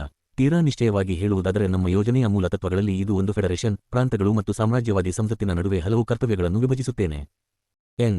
ಎಂ. ಜೋಶಿ ಡಾ. ಅಂಬೇಡ್ಕರ್ ಎತ್ತಿದ ಮಾಹಿತಿ ಕುರಿತ ಅಂಶದ ಹಿನ್ನೆಲೆಯಲ್ಲಿ ಒಂದು ಉಪಪ್ರಶ್ನೆ. ಕೆಲವು ಪ್ರಕರಣಗಳಲ್ಲಿ ಅಖಿಲ ಭಾರತಕ್ಕೆ ಸಂಬಂಧಿಸಿದ ಅಂಕಿಅಂಶಗಳ ಸಂಕಲನಕ್ಕೆ ತುಂಬಾ ಮಹತ್ವ ಇರುತ್ತದೆ. ಉದಾಹರಣೆಗೆ ಶಿಕ್ಷಣಕ್ಕೆ ಸಂಬಂಧಿಸಿದ ಅಖಿಲ ಭಾರತ ಮಟ್ಟದ ಅಂಕಿಅಂಶಗಳು. ಭಾರತ ಸರ್ಕಾರ 1020 ಡಾ. ಬಾಬಾಸಾಹೇಬ್ ಅಂಬೇಡ್ಕರ್ ಅವರ ಸಮಗ್ರ ಬರೆಹಗಳು ಭಾಷಣಗಳು ಸಂಪುಟ -2 ಅಖಿಲ ಭಾರತ ಮಟ್ಟದಲ್ಲಿ ವರದಿಯೊಂದನ್ನು ಈ ಬಗ್ಗೆ ಹೊರಡಿಸುತ್ತದೆ. ಮುಂಬರುವ ಸರ್ಕಾರವು ಮಾಹಿತಿ ಸಂಗ್ರಹಿಸಿ ಅಖಿಲ ಭಾರತ ಮಟ್ಟದ ವರದಿ ಸಂಕಲನ ಸಿದ್ಧಪಡಿಸುವ ಅಧಿಕಾರ ಹೊಂದಿರುವುದೇ? ಸರ್ ಸ್ಯಾಮ್ಯುಯಲ್ ಹೋರ್ ನಿರ್ದೇಶಿತ ಫೆಡರಲ್ ಕ್ಷೇತ್ರದಲ್ಲಿ ಮಾತ್ರ ಅಧಿಕಾರ ಹೊಂದಿರುತ್ತದೆ. ಫೆಡರಲ್ ಕ್ಷೇತ್ರದ ಹೊರಗೆ ಏನೇ ಮಾಡುವ ಮುನ್ನ ಒಪ್ಪಂದ ಮಾಡಿಕೊಳ್ಳಬೇಕಾಗುತ್ತದೆ. ಎನ್. ಎಂ. ಜೋಶಿ ಶಿಕ್ಷಣವು ಫೆಡರಲ್ ಕ್ಷೇತ್ರದಲ್ಲಿ ಇಲ್ಲವೇ? ಲಾರ್ಡ್ ಯೂಸ್ಪೇಸ್ ಪೆರ್ಸಿ ಪ್ರತಿಯೊಂದು ಒಕ್ಕೂಟದಲ್ಲಿ ಉದಾ ಅಮೆರಿಕ ಫೆಡರಲ್ ಸರ್ಕಾರದ ಸಂಶೋಧನೆ ಮತ್ತು ಅಂಕಿಅಂಶಗಳ ವಿಭಾಗಗಳು ಫೆಡರಲ್ ಕ್ಷೇತ್ರ ದಾಟಿ ಹೋಗುತ್ತವೆ ಎಂಬುದು ನಿಮ್ಮ ಗಮನದಲ್ಲಿದೆ ಎಂದು ನಾನು ಭಾವಿಸಿದ್ದೇನೆ. ಹೌದೇ ಸೆಕ್ರೆಟರಿಯವರೇ? ಎನ್. ಎಂ. ಜೋಶಿ ಉದಾಹರಣೆಗೆ ಸಂಯುಕ್ತ ಸಂಸ್ಥಾನಗಳಿಗಾಗಿ ಅಮೆರಿಕದಲ್ಲಿ ಒಂದು ಶೈಕ್ಷಣಿಕ ವರದಿಯನ್ನು ಪ್ರಕಟಿಸಲಾಗುತ್ತದೆ. ಹೌದೇ? ಸರ್ ಸ್ಯಾಮ್ಯುಯಲ್ ಹೋರ್ ಹೌದು. ಲಾರ್ಡ್ ಯೂಸ್ಪೇಸ್ ಅವರು 1ನೇ ಪಟ್ಟಿಯ 6ನೇ ಪರಿಶಿಷ್ಟ ನೋಡಿದರೆ ಫೆಡರಲ್ ಕ್ಷೇತ್ರದಲ್ಲಿ ಸೇರ್ಪಡೆಯಾಗಿರುವ ಜನಗಣತಿ ಇತ್ಯಾದಿ ಅವರು ಹೇಳಿದ ಅಂಶಗಳನ್ನು ನಾವು ಪ್ರಕಟಿಸಿರುವುದು ಕಾಣುತ್ತದೆ. ಆಗ ಒಕ್ಕೂಟದ ಉದ್ದೇಶಕ್ಕಾಗಿ ನಾವು ಸಾಮಾನ್ಯವಾಗಿ ಅಖಿಲ ಭಾರತ ಮಟ್ಟದ ಅಂಕಿಅಂಶಗಳನ್ನು ಪರಿಗಣಿಸಬೇಕಾಗುತ್ತದೆ. ಲಾರ್ಡ್ ಯೂಸ್ಟೇಸ್ ಪೆರ್ಸಿ ಆ ರೀತಿಯಾಗಿ ಅದನ್ನು ಏಕೆ ಮಿತಿಗೊಳಿಸಬೇಕೆಂದು ನನಗೆ ಅರ್ಥವಾಗುತ್ತಿಲ್ಲ. ಫೆಡರಲ್ ಸರ್ಕಾರ ಮಾಹಿತಿಯನ್ನು ಪ್ರಕಟಿಸಬಾರದೆನ್ನಲು ಕಾರಣವೇ ಇಲ್ಲ. ಅದರ ಮಾಹಿತಿ ಕೇವಲ ಫೆಡರಲ್ ಕ್ಷೇತ್ರಕ್ಕೆ ಮಾತ್ರ ಏಕೆ ಸೀಮಿತವಾಗಿರಬೇಕು? ನಾನು ಕೇಳಿರುವಂತೆ ಇನ್ನು ಯಾವ ಒಕ್ಕೂಟದಲ್ಲೂ ಹೀಗಿಲ್ಲ. ಸರ್ ಸ್ಯಾಮ್ಯುಯಲ್ ಹೋರ್ ಆದರೆ ಫೆಡರಲ್ ಒಕ್ಕೂಟ ಒಂದು ಶಿಕ್ಷಣ ಉದ್ದೇಶಗಳಿಗಾಗಿ ಮಾತ್ರ ಕೆಲಸ ಮಾಡಬಲ್ಲದು. ಒಕ್ಕೂಟದ ಕ್ಷೇತ್ರದ ಹೊರಗೆ ಫೆಡರಲ್ ಸರ್ಕಾರಕ್ಕೆ ಮಾನ್ಯತೆ ಇಲ್ಲ. ಲಾರ್ಡ್ ಯೂಸ್ಟೇಸ್ ಪೆರ್ಸಿ ಪ್ರಾಂತೀಯ ಸರ್ಕಾರಗಳು ಮಾಹಿತಿ ಪೂರೈಸದಿದ್ದರೆ ಅದು ಭಾರತದ ಬೌದ್ಧಿಕ ಮತ್ತು ನೈತಿಕ ಪ್ರಗತಿ ಬಗ್ಗೆ ವರದಿಯನ್ನು ಪ್ರಕಟಿಸಲಾರದು. ಸರ್ ಸ್ಯಾಮ್ಯುಯಲ್ ಹೋರ್, ಲಾರ್ಡ್ ಯೂಸ್ಟೇಸ್ ಮತ್ತು ನನ್ನ ಮಧ್ಯೆ ಭಿನ್ನಾಭಿಪ್ರಾಯ ಇದೆ ಎಂದು ನನಗನಿಸುತ್ತಿಲ್ಲ. ಈ ಕಾರ್ಯಚಟುವಟಿಕೆಯನ್ನು ಉಚಿತ ಮಿತಿಯೊಳಗೆ ಇಟ್ಟುಕೊಳ್ಳಬೇಕು ಎಂದಷ್ಟೇ ನಾನು ಅಭಿಪ್ರಾಯಪಟ್ಟಿದ್ದು, ಫೆಡರಲ್ ಸರ್ಕಾರ ತನಗೆ ಸಂಬಂಧಪಡದ ಯಾವುದೋ ಮಾಹಿತಿಗಾಗಿ ಪ್ರಾಂತೀಯ ಸರ್ಕಾರಕ್ಕೆ ತೊಂದರೆ ನೀಡುತ್ತಾ ಹೋದರೆ ಅದರಿಂದ ಅವೆರಡರ ನಡುವೆ ನಿರಂತರ ಘರ್ಷಣೆ ಉಂಟಾಗುತ್ತದೇನೋ. ಡಾ. ಬಿ. ಆರ್. ಅಂಬೇಡ್ಕರ್ ನನಗೆ ಹೊಳೆಯುವ ಒಂದು ಉದಾಹರಣೆ ನೀಡಲೇ. ನಿರ್ದಿಷ್ಟ ಪ್ರಾಂತದಲ್ಲಿ ಒಬ್ಬ ವಿದೇಶಿಯನ ವಿರುದ್ಧ ಕ್ರಿಮಿನಲ್ ವಿಚಾರಣೆ ನಡೆಸಲಾಗುತ್ತದೆ. ಈ ಬಗ್ಗೆ ಅವನ ಸರ್ಕಾರವು ಭಾರತ ಸರ್ಕಾರಕ್ಕೆ ತಿಳಿಸುತ್ತದೆ. ಆ ವಿಷಯದ ಬಗ್ಗೆ ಕ್ರಮ ಕೈಗೊಳ್ಳಲು ಭಾರತ ಸರ್ಕಾರಕ್ಕೆ ಮಾಹಿತಿ ಬೇಕೇ ಬೇಕಾಗುತ್ತದೆ. ಆ ವಿಷಯಕ್ಕೆ ಸಂಬಂಧಿಸಿದ ಮಾಹಿತಿಯನ್ನು ಪ್ರಾಂತೀಯ ಸರ್ಕಾರದಿಂದ ಬಯಸುವ ಸ್ಥಿತಿಯಲ್ಲಿ ಭಾರತ ಸರ್ಕಾರ ಇರುತ್ತದೆಯೇ? ಭಾರತದಲ್ಲಿ ಸಂವಿಧಾನಾತ್ಮಕ ಸುಧಾರಣೆ 0030. ಸರ್ ಸ್ಯಾಮ್ಯುಯಲ್ ಹೋರ್, ಹೌದು, ಕ್ರಮ ಕೈಗೊಳ್ಳುವ ಸ್ಥಿತಿಯಲ್ಲೂ ಭಾರತ ಸರ್ಕಾರ ಇರುತ್ತದೆ. ವಿದೇಶಾಂಗ ವ್ಯವಹಾರ ಕ್ಷೇತ್ರದೊಳಗೆ ಅದು ಬರುತ್ತದೆ. ಡಾ. ಬಿ. ಆರ್. ಅಂಬೇಡ್ಕರ್ ಕಾನೂನು ಮತ್ತು ವ್ಯವಸ್ಥೆಯು ವರ್ಗಾವಣೆಯಾದ ವಿಷಯ. ಹೌದೇ? ಸರ್ ಸ್ಯಾಮ್ಯುಯಲ್ ಹೋರ್, ಇರಬಹುದು. ಆದರೆ ವಿದೇಶಾಂಗ ವ್ಯವಹಾರಕ್ಕೆ ಮೀಸಲಾತಿ ಇದೆ. ಈಗ ನೀವು ಚರ್ಚಿಸುತ್ತಿರುವ 125ನೇ ನಿಬಂಧನೆಯೊಳಗೆ ಅದು ಬರುತ್ತದೆಂದು ಕಾಣುತ್ತದೆ. ವಿದೇಶಾಂಗ ವ್ಯವಹಾರ ಫೆಡರಲ್ ವಿಷಯ. 125ನೇ ನಿಬಂಧನೆಯು 2ನೇ ಪ್ಯಾರಾ ಪ್ರಕಾರ ಸರ್ಕಾರವು ಪ್ರಾಂತೀಯ ಸರ್ಕಾರಕ್ಕೆ ನಿರ್ದೇಶನ ನೀಡಬಲ್ಲದು. ಡಾ. ಬಿ. ಆರ್. ಅಂಬೇಡ್ಕರ್ ತನ್ನ ಉದ್ದೇಶಕ್ಕೆ ಅಗತ್ಯವಿರುವ ಮಾಹಿತಿಯನ್ನು ಕೇಂದ್ರ ಸರ್ಕಾರ ಪಡೆಯುವ ಅವಶ್ಯಕತೆ ಇದೆ ಎಂದು ನಿಮಗೆ ಅನ್ನಿಸುತ್ತಿದೆಯೇ? ಸರ್ ಸ್ಯಾಮ್ಯುಯಲ್ ಹೋರ್, ಖಂಡಿತವಾಗಿ ಅಂಥ ಅವಶ್ಯಕತೆ ಇದೆ ಎಂಬುದನ್ನು ನಾನು ಒಪ್ಪಿಕೊಳ್ಳುವೆ. ಡಾ. ಬಿ. ಆರ್. ಅಂಬೇಡ್ಕರ್ ಈ ಬಗ್ಗೆ ನಿಮ್ಮ ಗಮನವನ್ನು ಏಕೆ ಸೆಳೆದನೆಂದರೆ 125ನೇ ಪ್ರಸ್ತಾಪದಲ್ಲಿ ನನಗೆ ಈ ಮಾಹಿತಿ ಕಾಣಲಿಲ್ಲ. ಸರ್ ಸ್ಯಾಮ್ಯುಯಲ್ ಹೋ, ಪ್ರಾಂತೀಯ ಸರ್ಕಾರದಿಂದ ಮಾಹಿತಿ ಸಂಗ್ರಹಿಸುವುದು ಆದ್ದರಿಂದಲೇ ಅಗತ್ಯವಾಗಿದೆ. ಡಾ. ಬಿ. ಆರ್. ಅಂಬೇಡ್ಕರ್ 114ನೇ ಪ್ರಸ್ತಾಪಕ್ಕೆ ಸಂಬಂಧಿಸಿದಂತೆ ಆರ್ಥಿಕ ಹೊರೆ ಹೇರಲು ಪೂರಕ ಅಧಿಕಾರ ಬಳಸಬಾರದೆಂಬ ನಿಬಂಧನೆ ಇದೆ. ನನಗೆ ಇದನ್ನು ತಿಳಿಯುವ ಬಯಕೆ. ನಿರ್ದಿಷ್ಟ ಪ್ರಸ್ತಾಪವೊಂದು ಆರ್ಥಿಕ ಹೊರೆ ಹೇರುತ್ತದೆಂದು ಒಂದು ಪಕ್ಷ ಹೇಳಿ ಇನ್ನೊಂದು ಅದನ್ನು ನಿರಾಕರಿಸಿದರೆ ಈ ವಿವಾದವನ್ನು ಬಗೆಹರಿಸುವುದೆಂದು. ಉದಾಹರಣೆಗೆ ಹೇಳುವುದಾದರೆ, ಒಂದು ಹೊಸ ಸೇವೆಯನ್ನು ಹೊಸ ಪ್ರಾಂತಗಳು ಮುಂದುವರೆಸಬೇಕೆಂದು ಕೇಂದ್ರ ಸರ್ಕಾರ ಸಲಹೆ ಮಾಡುತ್ತದೆ. ಇದು ಆರ್ಥಿಕ ಹೊರೆ ಹೇರುತ್ತದೆಂದು ತೀರ್ಮಾನಿಸಬಹುದು. ಆದರೆ ವಿವಾದಾಸ್ಪದವಾದ ಕೆಲವೊಂದು ಪ್ರಕರಣಗಳು ಅತ್ತಿತ್ತ ಓಲಾಡಬಹುದು. ಸರ್ ಸ್ಯಾಮ್ಯುಯಲ್ ಹೋರ್, ಈಗಿರುವ ಅವಕಾಶಗಳಂತೆ ಫೆಡರಲ್ ಕೋರ್ಟಿಗೆ ಶರಣು ಹೋಗಬೇಕಾಗುತ್ತದೆ. ಅದು ಸಾಕಷ್ಟು ವ್ಯಾಪಕ ಬಗೆಯಾಗಲಾರದು. ನಾನು ಹಿಂದೊಂದು ದಿನ ಹೇಳಿದಂತೆ, ಫೆಡರಲ್ ಕೋರ್ಟಿನಿಂದ ಒಪ್ಪಂದ ಸಾಧ್ಯವಾಗದ ಪ್ರಕರಣಗಳಿಗೆ ನಿರಂಕುಶ ಪದ್ಧತಿಯನ್ನು ಅನ್ವಯಿಸುವ ಸಾಧ್ಯತೆ ಬಗ್ಗೆ ನಾವು ಪರಿಶೀಲಿಸುತ್ತಿದ್ದೇವೆ. ಎಂ. ಆರ್. ಜಯಕ್, ಈಗ ಅದು 155ನೇ ಪ್ಯಾರಾ ಪ್ರಕಾರ ಬರುತ್ತದೆ. ಹೌದೇ? ಸರ್ ಸ್ಯಾಮ್ಯುಯಲ್ ಹೋ, ಹೌದು, federal court. Dr. B. R. Ambedkar secretary of state ರವರಿಗೆ ಇನ್ನೊಂದೇ ಪ್ರಶ್ನೆ, ಏಕೆಂದರೆ ಇದು ನನ್ನ ಮಟ್ಟಿಗೆ ಸ್ಪಷ್ಟವಾಗಲಿಲ್ಲ. ಈ ಆಡಳಿತಾತ್ಮಕ ಸಂಬಂಧಗಳಿಗೆ ಸಂಬಂಧಪಟ್ಟಂತೆ ಮೊಟ್ಟಮೊದಲು ಪ್ರಾಂತೀಯ ಸರ್ಕಾರಗಳನ್ನು ಮಧ್ಯವರ್ತಿಯಾಗಿ ಕೇಂದ್ರ ಸರ್ಕಾರ ನೇಮಿಸಿಕೊಳ್ಳಲೇಬೇಕೆ? ಸರ್ ಸ್ಯಾಮ್ಯುಯಲ್ ಹೋರ್, ಹೌದು, ಪೂರಕ ಅಥವಾ ಸಮಾನಾಧಿಕಾರ ಕ್ಷೇತ್ರದಲ್ಲಿ ನೇಮಿಸಿಕೊಳ್ಳಲೇಬೇಕು. 0035. ಡಾ. ಬಾಬಾಸಾಹೇಬ್ ಅಂಬೇಡ್ಕರ್ ಅವರ ಸಮಗ್ರ ಬರೆಹಗಳು ಭಾಷಣಗಳು, ಸಂಪುಟ -2. ಡಾ. ಬಿ. ಆರ್. ಅಂಬೇಡ್ಕರ್ ನೇಮಿಸಿಕೊಳ್ಳಬೇಕೆಂಬುದು ಕಡ್ಡಾಯವೇ? ಸರ್ ಸ್ಯಾಮ್ಯುಯಲ್ ಹೋರ್, ಹೌದು. ಡಾ. ಬಿ. ಆರ್. ಅಂಬೇಡ್ಕರ್ ತನ್ನದೇ ಮಧ್ಯವರ್ತಿಗಳನ್ನು ಅದು ನೇಮಿಸಿಕೊಳ್ಳಲಾರದೆ. ಸರ್ ಸ್ಯಾಮ್ಯುಯಲ್ ಹೋರ್, ಪೂರಕ ಕ್ಷೇತ್ರದಲ್ಲಿನ ಆಡಳಿತ ಪ್ರಾಂತೀಯವಾಗಿರಬೇಕೆಂಬುದು ನನ್ನ ಉದ್ದೇಶ. ಡಾ. ಬಿ. ಆರ್. ಅಂಬೇಡ್ಕರ್ ನಿರ್ದೇಶನಗಳನ್ನು ನೀಡಬಹುದೇ ಇಲ್ಲವೇ ಎಂಬುದನ್ನು ಆಧರಿಸಿ ಪ್ರಾಂತೀಯವಾಗಿರಬೇಕೆಂಬುದು ಬೇರೆ ವಿಷಯ, ಹೌದೇ? ಸರ್ ಸ್ಯಾಮ್ಯುಯಲ್ ಹೋರ್, ಹೌದು. ಡಾ. ಬಿ. ಆರ್. ಅಂಬೇಡ್ಕರ್ ಅಂದರೆ ಅದರ ಹಿಂದೆಯೇ ಕರೆ ಬಂದರೆ ಪ್ರಾಂತೀಯ ಸರ್ಕಾರಗಳು ಕೇಂದ್ರ ಸರ್ಕಾರದ ಏಜೆನ್ಸಿ ಕೆಲಸವನ್ನು ಕೈಗೆತ್ತಿಕೊಳ್ಳಲು ಮುಂದಾಗುತ್ತವೆ, ಹೌದೇ? ಸರ್ ಸ್ಯಾಮ್ಯುಯಲ್ ಹೋ, ಹೌದು, ಫೆಡರಲ್ ಕಾಯ್ದೆ ಪ್ರಕಾರ ಮುಂದಾಗುತ್ತದೆ. ನಕ್ಷತ್ರ ಚಿಹ್ನೆ. ಡಾ. ಬಿ. ಆರ್. ಅಂಬೇಡ್ಕರ್ ಹಿಂದುಳಿದ ವರ್ಗಗಳು ಕೋಮು ತೀರ್ಪಿನಲ್ಲಿ ಸೇರಿ ಅವುಗಳಿಗೆ ನಿಗದಿತ ಸಂಖ್ಯೆಯ ಸ್ಥಾನಗಳನ್ನು ನೀಡುವುದರಿಂದ ಅವರು ಅಲ್ಪಸಂಖ್ಯಾತರು ಎಂಬ ವ್ಯಾಖ್ಯೆಗೆ ಒಳಪಟ್ಟಂತಾಗುವುದಿಲ್ಲವೇ? ನೀವು ಈಗ ತಾನೇ ಹೇಳಿದಂತೆ ಕೋಮು ತೀರ್ಪು ಗುರುತಿಸಿದ ಮತ್ತು ಪರಿಗಣಿಸಿದ ಜನಾಂಗಗಳೇ ಅಲ್ಪಸಂಖ್ಯಾತರು ಎಂದಾದರೆ ಹಿಂದುಳಿದ ವರ್ಗಗಳು ಕೋಮು ತೀರ್ಪಿನಲ್ಲಿ ಸೇರ್ಪಡೆಯಾಗುತ್ತವೆ ಎಂದು ನಾನು ಊಹಿಸಬೇಕಾಗುತ್ತದೆ, ಹೌದೇ? ಸರ್ ಸ್ಯಾಮ್ಯುಯಲ್ ಹೋ, ಬಹಿಷ್ಕೃತ ಪ್ರದೇಶಗಳಲ್ಲಿ ಹರಿದು ಹಂಚಿ ಹೋಗಿ ತುಲನಾತ್ಮಕವಾಗಿ ಚಿಕ್ಕವಾಗಿ ಕಾಣುವ ಜನಸಮೂಹಗಳ ಈ ಕಠಿಣ ಪ್ರಶ್ನೆಯನ್ನು ನಾನು ಈ ಚರ್ಚೆ ನಂತರ ಮತ್ತೊಮ್ಮೆ ಚಿಂತಿಸುವೆ. ಸಾಮಾನ್ಯ ಬಯಕೆಯಾಗಿ ಕಾಣುವ ಈ ಪ್ರಶ್ನೆಯನ್ನು ಚರ್ಚಿಸಲು ಉತ್ತಮ ಬಗೆ ಯಾವುದು ಎಂಬ ಬಗ್ಗೆ ಸಮಿತಿ ಮತ್ತು ಸದಸ್ಯರು ವಿಚಾರ ಮಾಡುತ್ತಾರೆ. ಡಾ. ಬಿ. ಆರ್. ಅಂಬೇಡ್ಕರ್ ಅಪರಾಧಿ ಪಂಗಡಗಳ ವಿಲಕ್ಷಣ ಸ್ಥಿತಿಯತ್ತ ನಿಮ್ಮ ಗಮನವನ್ನು ಸೆಳೆಯಲೆ. ಸೆಕ್ರೆಟರಿ ಆಫ್ ಸ್ಟೇಟ್ ರವರೇ, ಸಾಮಾನ್ಯ ಜನಸಂಖ್ಯೆಯಲ್ಲಿ ಅಪರಾಧಿ ಪಂಗಡಗಳು ಹೆಚ್ಚು ಕಡಿಮೆ ಚದುರಿಹೋಗಿವೆ. ಮುಂಬಯಿಯ ಅನುಭವ ಇದು. ಬೇರೆ ಪ್ರಾಂತಗಳಲ್ಲೂ ಹೀಗೇ ಇರಬಹುದು. ಅಪರಾಧಿ ಪಂಗಡಗಳನ್ನು ರಕ್ಷಿಸಲು ಭಾರತ ಸರ್ಕಾರದ ಅಪರಾಧಿ ಪಂಗಡಗಳ ಕಾಯ್ದೆ ಇದೆ. ಇದು ನನ್ನ ಭಾವನೆ. ಅವರನ್ನು ರಕ್ಷಿಸುವ ಪದ್ಧತಿಯನ್ನು ವಿವರಿಸಲು ನಾನೊಂದು ಉದಾಹರಣೆ ನೀಡುವೆ. ಈ ಪಂಗಡಗಳ ಹಿತಾಸಕ್ತಿ ಕಾಪಾಡಲು ಮತ್ತು ಅವರ ಚಲನವಲನಗಳನ್ನು ನಿರ್ಧರಿಸಲು ಈ ಕಾಯ್ದೆ ಗವರ್ನರಿಗೆ ಕೆಲವೊಂದು ಅಧಿಕಾರ ನೀಡುತ್ತದೆ. ಹರಿದು ಹಂಚಿ ಹೋಗಿದ್ದರೂ ಅವರನ್ನು ರಕ್ಷಿಸಿ ಅವರ ಜೀವನ ಕ್ರಮ ಬದಲಾಗುವಂಥ ಪರಿಣಾಮ ಬೀರುವ ಕ್ರಮವನ್ನು 108ನೇ ಪ್ಯಾರಾ ಪ್ರಕಾರ ಕೈಗೊಳ್ಳಲು ಗವರ್ನರಿಗೆ ಸಾಧ್ಯವಾಗದೆ. ಸರ್ ಸ್ಯಾಮ್ಯುಯಲ್ ಹೋ, ಬಹಿಷ್ಕೃತ ಮತ್ತು ಭಾಗಶಃ ಪರಿಷ್ಕೃತ ಪ್ರದೇಶಗಳಲ್ಲಾದರೆ ಮಾತ್ರ ಈ ಕಲಮಿನ ಪ್ರಕಾರ ಕ್ರಮ ಕೈಗೊಳ್ಳಲು ಸಾಧ್ಯ. ನಕ್ಷತ್ರ ಚಿಹ್ನೆ. ಮಿನಿಟ್ಸ್ ಆಫ್ ಎವಿಡೆನ್ಸ್, ಸಂಪುಟ 2 ಬಿ. ಅಕ್ಟೋಬರ್ 10. ಸುಧಾರಣೆ 1023. ಡಾ. ಬಿ. ಆರ್. ಅಂಬೇಡ್ಕರ್ ನಾನು ಮುಂದಿಡಲು ಬಯಸಿದ್ದೇನೆಂದರೆ ಆದಿವಾಸಿ ಪ್ರದೇಶ ಅಥವಾ ಮೂಲನಿವಾಸಿ ವರ್ಗಕ್ಕೆ ಸೇರಿದವರೆಂದು ಖಾತ್ರಿಯಾದ ಬಳಿಕ ಅವರು ಇತರ ಜನಾಂಗಗಳ ಜತೆಗೆ ವಾಸಿಸಲಿ ಅಥವಾ ಬಹಿಷ್ಕೃತ ಪ್ರದೇಶಗಳಲ್ಲಿ ವಾಸಿಸಲಿ, ಅವರಿಗೆ ಅನ್ವಯವಾಗುವ ನಿರ್ದಿಷ್ಟ ಕಾಯ್ದೆಯನ್ನು ಅಪರಾಧಿ ಜನಾಂಗಗಳಿಗೆ ಸಂಬಂಧಿಸಿದಂತೆ ಮಾಡುವ ಹಾಗೆ ಪ್ಯಾರಾ 108ರ ಪ್ರಕಾರ ಗವರ್ನರು ಮಾಡಬಹುದಲ್ಲವೇ? ಅಪರಾಧಿ ವರ್ಗಗಳ ಕಾಯ್ದೆ ಈ ವರ್ಗಕ್ಕೆ ಸೇರಿದ ಜನ ಎಲ್ಲೇ ವಾಸಿಸಲಿ ಅವರಿಗೆ ಅನ್ವಯವಾಗುತ್ತದಲ್ಲವೇ? ಸರ್ ಮಾಲ್ಕಮ್ ಹೇಲೆ, ಅಪರಾಧಿ ಪಂಗಡಗಳ ಕಾಯ್ದೆ ಈಗ ಭಾರತ ಸರ್ಕಾರದ ಕಾಯ್ದೆ ಅಲ್ಲ. ಅದು ಪ್ರಾಂತೀಯ ಕಾಯ್ದೆಗೆ ಸೇರಿದೆ. ಅಪರಾಧಿ ಜನಾಂಗಗಳು ಎಂದು ಪ್ರಕಟಿಸಲಾದವರ ಚಲನವಲನಗಳನ್ನು ಹತೋಟಿಯಲ್ಲಿಟ್ಟುಕೊಳ್ಳುವುದು, ಅವರನ್ನು ನೋಂದಾಯಿಸಿಕೊಳ್ಳುವುದು, ಅವರ ಮೇಲೆ ನಿಬಂಧನೆಗಳನ್ನು ಹೇರುವುದು ಮುಂತಾದವನ್ನೆಲ್ಲ ಮಾಡಲು ಅಪರಾಧಿ ಪಂಗಡ ಕಾಯ್ದೆ ಪ್ರಕಾರ ಸ್ಪಷ್ಟವಾಗಿ ಅಧಿಕಾರ ಇರುವುದು ಸ್ಥಳೀಯ ಸರ್ಕಾರಕ್ಕೆ, ಗವರ್ನರರಿಗಲ್ಲ.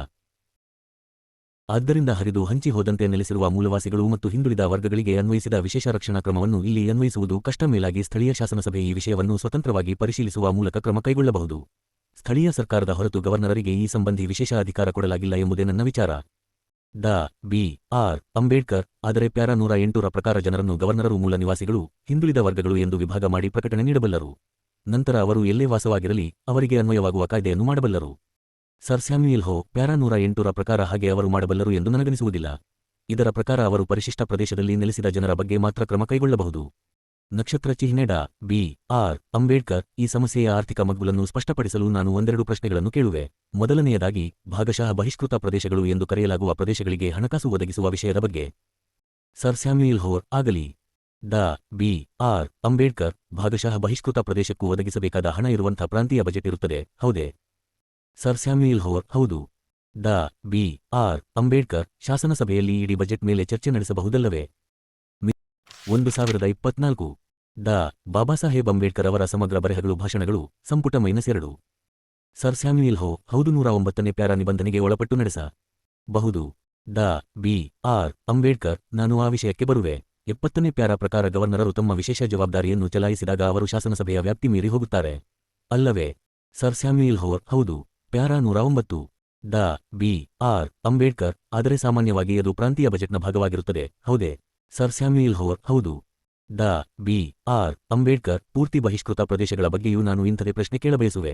ಪ್ಯಾರಾ 70F ಪ್ರಕಾರ ಗವರ್ನರರ ವಿಶೇಷ ಜವಾಬ್ದಾರಿಯು ಕೇವಲ ಭಾಗಶಃ ಪರಿಷ್ಕೃತ ಪ್ರದೇಶಗಳ ಆಡಳಿತಕ್ಕಾಗಿ ಗವರ್ನರರು ಪ್ರಾಂತೀಯ ನಿಧಿಯಿಂದ ಹಣ ತೆಗೆಯಲು ಬರುವುದಿಲ್ಲ, ಹೌದೇ? Sir Samuel Hoare. ಹೌದು. ಡಾ. ಬಿ. ಆರ್. ಅಂಬೇಡ್ಕರ್. ಅಂದರೆ ಪೂರ್ತಿ ಬಹಿಷ್ಕೃತ ಪ್ರದೇಶಗಳ ಆಡಳಿತಕ್ಕಾಗಿ ಗವರ್ನರರು ಪ್ರಾಂತೀಯ ನಿಧಿಯಿಂದ ಹಣ ತೆಗೆಯಲು ಬರುವುದಿಲ್ಲ, ಹೌದೇ? ಸರ್ ಸ್ಯಾಮ್ಯುಯೆಲ್ ಹೋರ್. ಡಾ. ಅಂಬೇಡ್ಕರ್ ಅವರ ತೀಕ್ಷ್ಣಮತಿಯು ಶ್ವೇತಪತ್ರದಲ್ಲಿನ ದೋಷವೊಂದನ್ನು ಪತ್ತೆ ಮಾಡಿದೆ. ಅವರು ಹೇಳುವುದು ನಿಜ. ಡಾ. ಬಿ. ಆರ್. ಅಂಬೇಡ್ಕರ್. ಅವರಿಗೆ ಹಣ ತೆಗೆಯಲು ಬರುವುದಿಲ್ಲ, ಅಲ್ಲವೇ? ಸರ್ ಸ್ಯಾಮ್ಯುಯೆಲ್ ಹೋರ್. ಈಗ ಕರಡು ಸಿದ್ಧಪಡಿಸಿರುವಂತೆ ಅವರಿಗೆ ಪ್ರಾಂತೀಯ ನಿಧಿಯಿಂದ ಹಣವನ್ನು ತೆಗೆಯಲು ಬರುವುದಿಲ್ಲ. ಇದೊಂದು ದೋಷ. ಇದನ್ನು ನಾವು ಕಡೆಯ ಕರಡು ಪ್ರತಿಯಲ್ಲಿ ಸರಿಪಡಿಸಲು ಸಲಹೆ ಮಾಡುತ್ತೇವೆ. ಡಾ. ಬಿ. ಆರ್. ಅಂಬೇಡ್ಕರ್. ಪ್ಯಾರಾ 49 ರತ್ತಲು ನಾನು ನಿಮ್ಮ ಗಮನ ಸೆಳೆಯ ಬಯಸುತ್ತೇನೆ.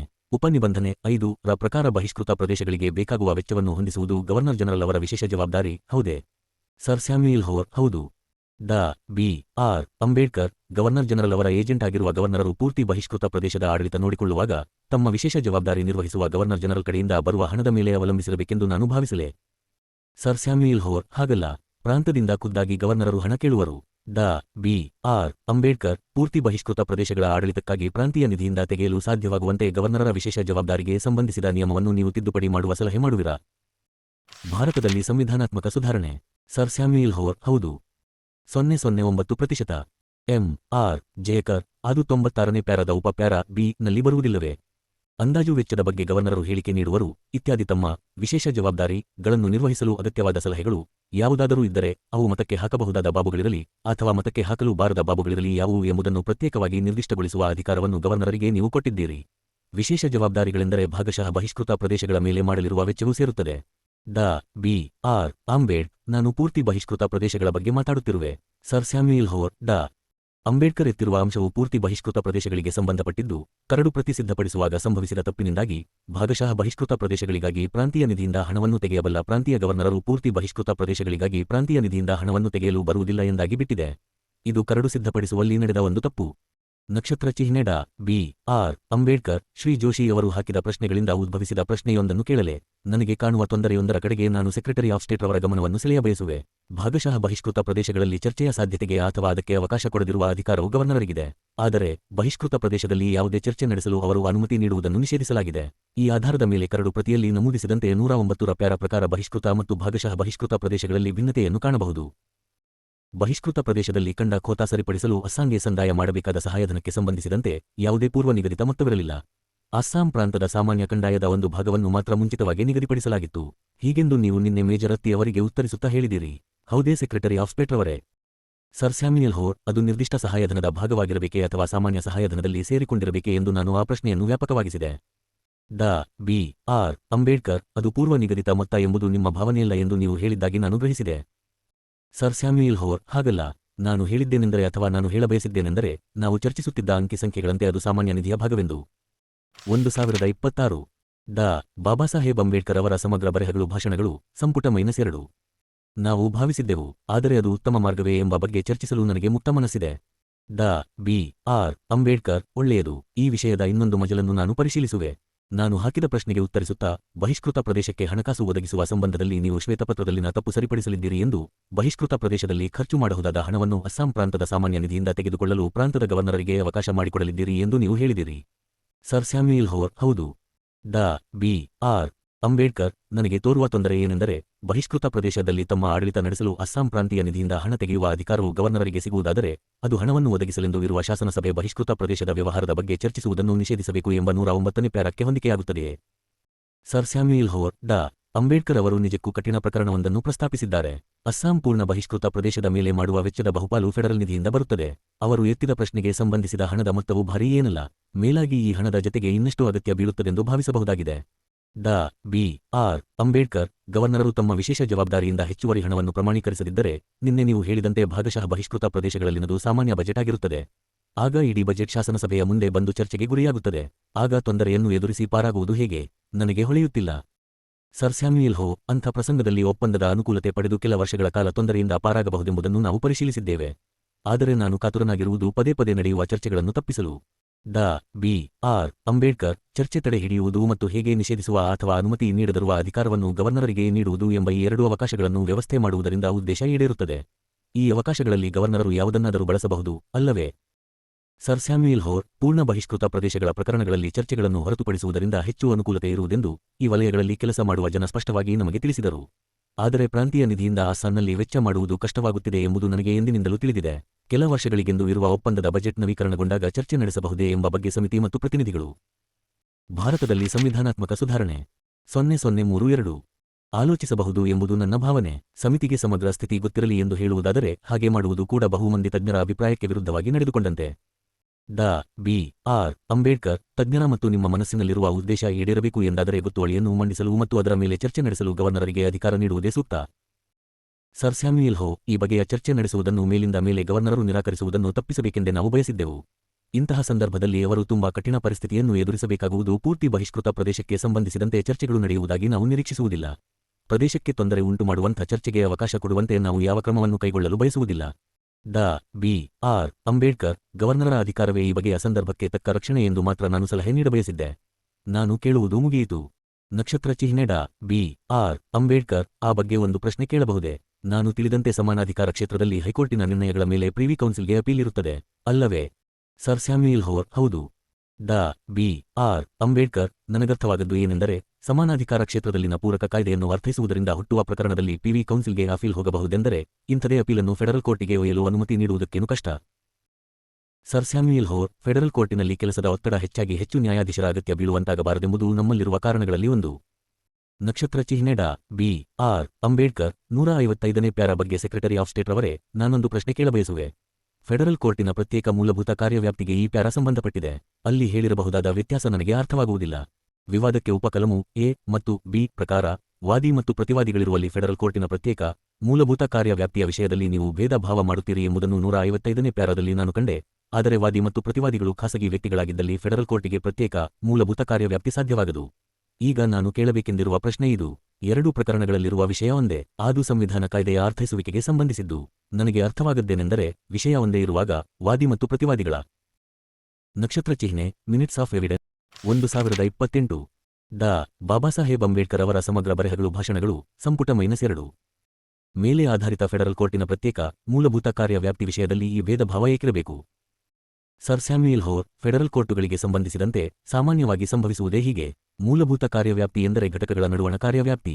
ಮನವಿ ವಿಚಾರಣೆ ನಡೆಸುವ ಅಧಿಕಾರವು ಕಾರ್ಯವ್ಯಾಪ್ತಿಯಲ್ಲಿ ಸೇರಿದ್ದಾಗ ಹಕ್ಕಿನಂತೆ ವ್ಯಕ್ತಿಗಳು ವೈಯಕ್ತಿಕವಾಗಿ ಅಲ್ಲಿ ಕಾಣಿಸಿಕೊಳ್ಳುತ್ತಾರೆ. ಡಾ. ಬಿ. ಆರ್. ಅಂಬೇಡ್ಕರ್ ಸಂವಿಧಾನ ಕಾಯ್ದೆಯ ಅರ್ಥಕ್ಕೆ ಸಂಬಂಧಪಟ್ಟಂತೆ ವಿಷಯವು ಫೆಡರಲ್ ಕೋರ್ಟಿಗೆ ತಕ್ಷಣ ಹೋಗಬೇಕೆಂದಾದರೆ ಆಗ ಫೆಡರೇಷನ್ಗೆ ಸಂಬಂಧಪಟ್ಟ ಘಟಕಗಳೇ ಆಗಿರಲಿ, ಯಾವುದೇ ವ್ಯಕ್ತಿಗಳಾಗಿರಲಿ, ಇಂಥ ಭೇದ ಭಾವ ಇರಲಾಗದೆಂದು ನಾನು ಭಾವಿಸುವೆ. ನಿಮ್ಮ ಮಾತಿನ ಅರ್ಥ ಹೀಗೆಯೇ? ಸರ್ ಸ್ಯಾಮ್ಯುಯಲ್ ಹೋರ್ ಫೆಡರಲ್ ಕೋರ್ಟಿನಲ್ಲಿ ಅಗತ್ಯ ಇರುವ ಕಾರ್ಯ ಮಾಡುವ ಪರಿಸ್ಥಿತಿಗಳಲ್ಲಿ ಅದು ಒಂದೆಂದು ನಾನು ಭಾವಿಸಬಹುದಿತ್ತು. ವೈಯಕ್ತಿಕ ಮೊಕದ್ದಮೆಗಳಲ್ಲಿ ಅದಕ್ಕೆ ಮೂಲಭೂತ ಕಾರ್ಯವ್ಯಾಪ್ತಿ ಇದ್ದುದಾದರೆ ಅದು ಮೊಕದ್ದಮೆಗಳಿಂದ ತುಂಬಿ ಹೋಗಿರುತ್ತಿತ್ತು. ಡಾ ಬಿ. ಆರ್. ಅಂಬೇಡ್ಕರ್. ಆದರೆ ಎರಡು ಪ್ರಕರಣಗಳಲ್ಲಿನ ವಿಷಯ ಒಂದೇ, ಅದು ಸಂವಿಧಾನ ಕಾಯ್ದೆಯನ್ನು ಅರ್ಥೈಸುವುದು. ಕ್ರಿಯೆಯ ವಿಭಿನ್ನ ಉದ್ದೇಶಗಳ ಮೇಲೆ ಆಧರಿಸಿದ ಭೇದ ಭಾವವನ್ನು ನಾನು ಚೆನ್ನಾಗಿ ಅರ್ಥಮಾಡಿಕೊಳ್ಳಬಲ್ಲೆ. ಆದರೆ ಸಂವಿಧಾನ ಉಲ್ಲಂಘನೆ ಎಂಬ ಕ್ರಿಯೆಯ ಉದ್ದೇಶ ಒಂದೇ ಇರುವಾಗ ವಾದಿ ಮತ್ತು ಪ್ರತಿವಾದಿಗಳು ಅಥವಾ ಘಟಕಗಳ ಆಧಾರದ ಮೇಲಿನ ಭೇದ ಭಾವಕ್ಕೆ ಯಾವ ಸಮರ್ಥನೆಯೂ ನನಗೆ ಕಾಣುವುದಿಲ್ಲ. ನಕ್ಷತ್ರ ಚಿಹ್ನೆ. Dr B. R. Ambedkar. Secretary of state ರವರಿಗೆ ಇನ್ನೊಂದು ಪ್ರಶ್ನೆ ಕೇಳುವುದಿದೆ. ಈ ಬಗ್ಗೆ ಶ್ವೇತಪತ್ರದಲ್ಲಿ ಯಾವ ಅವಕಾಶವೂ ನನಗೆ ಕಾಣುತ್ತಿಲ್ಲ.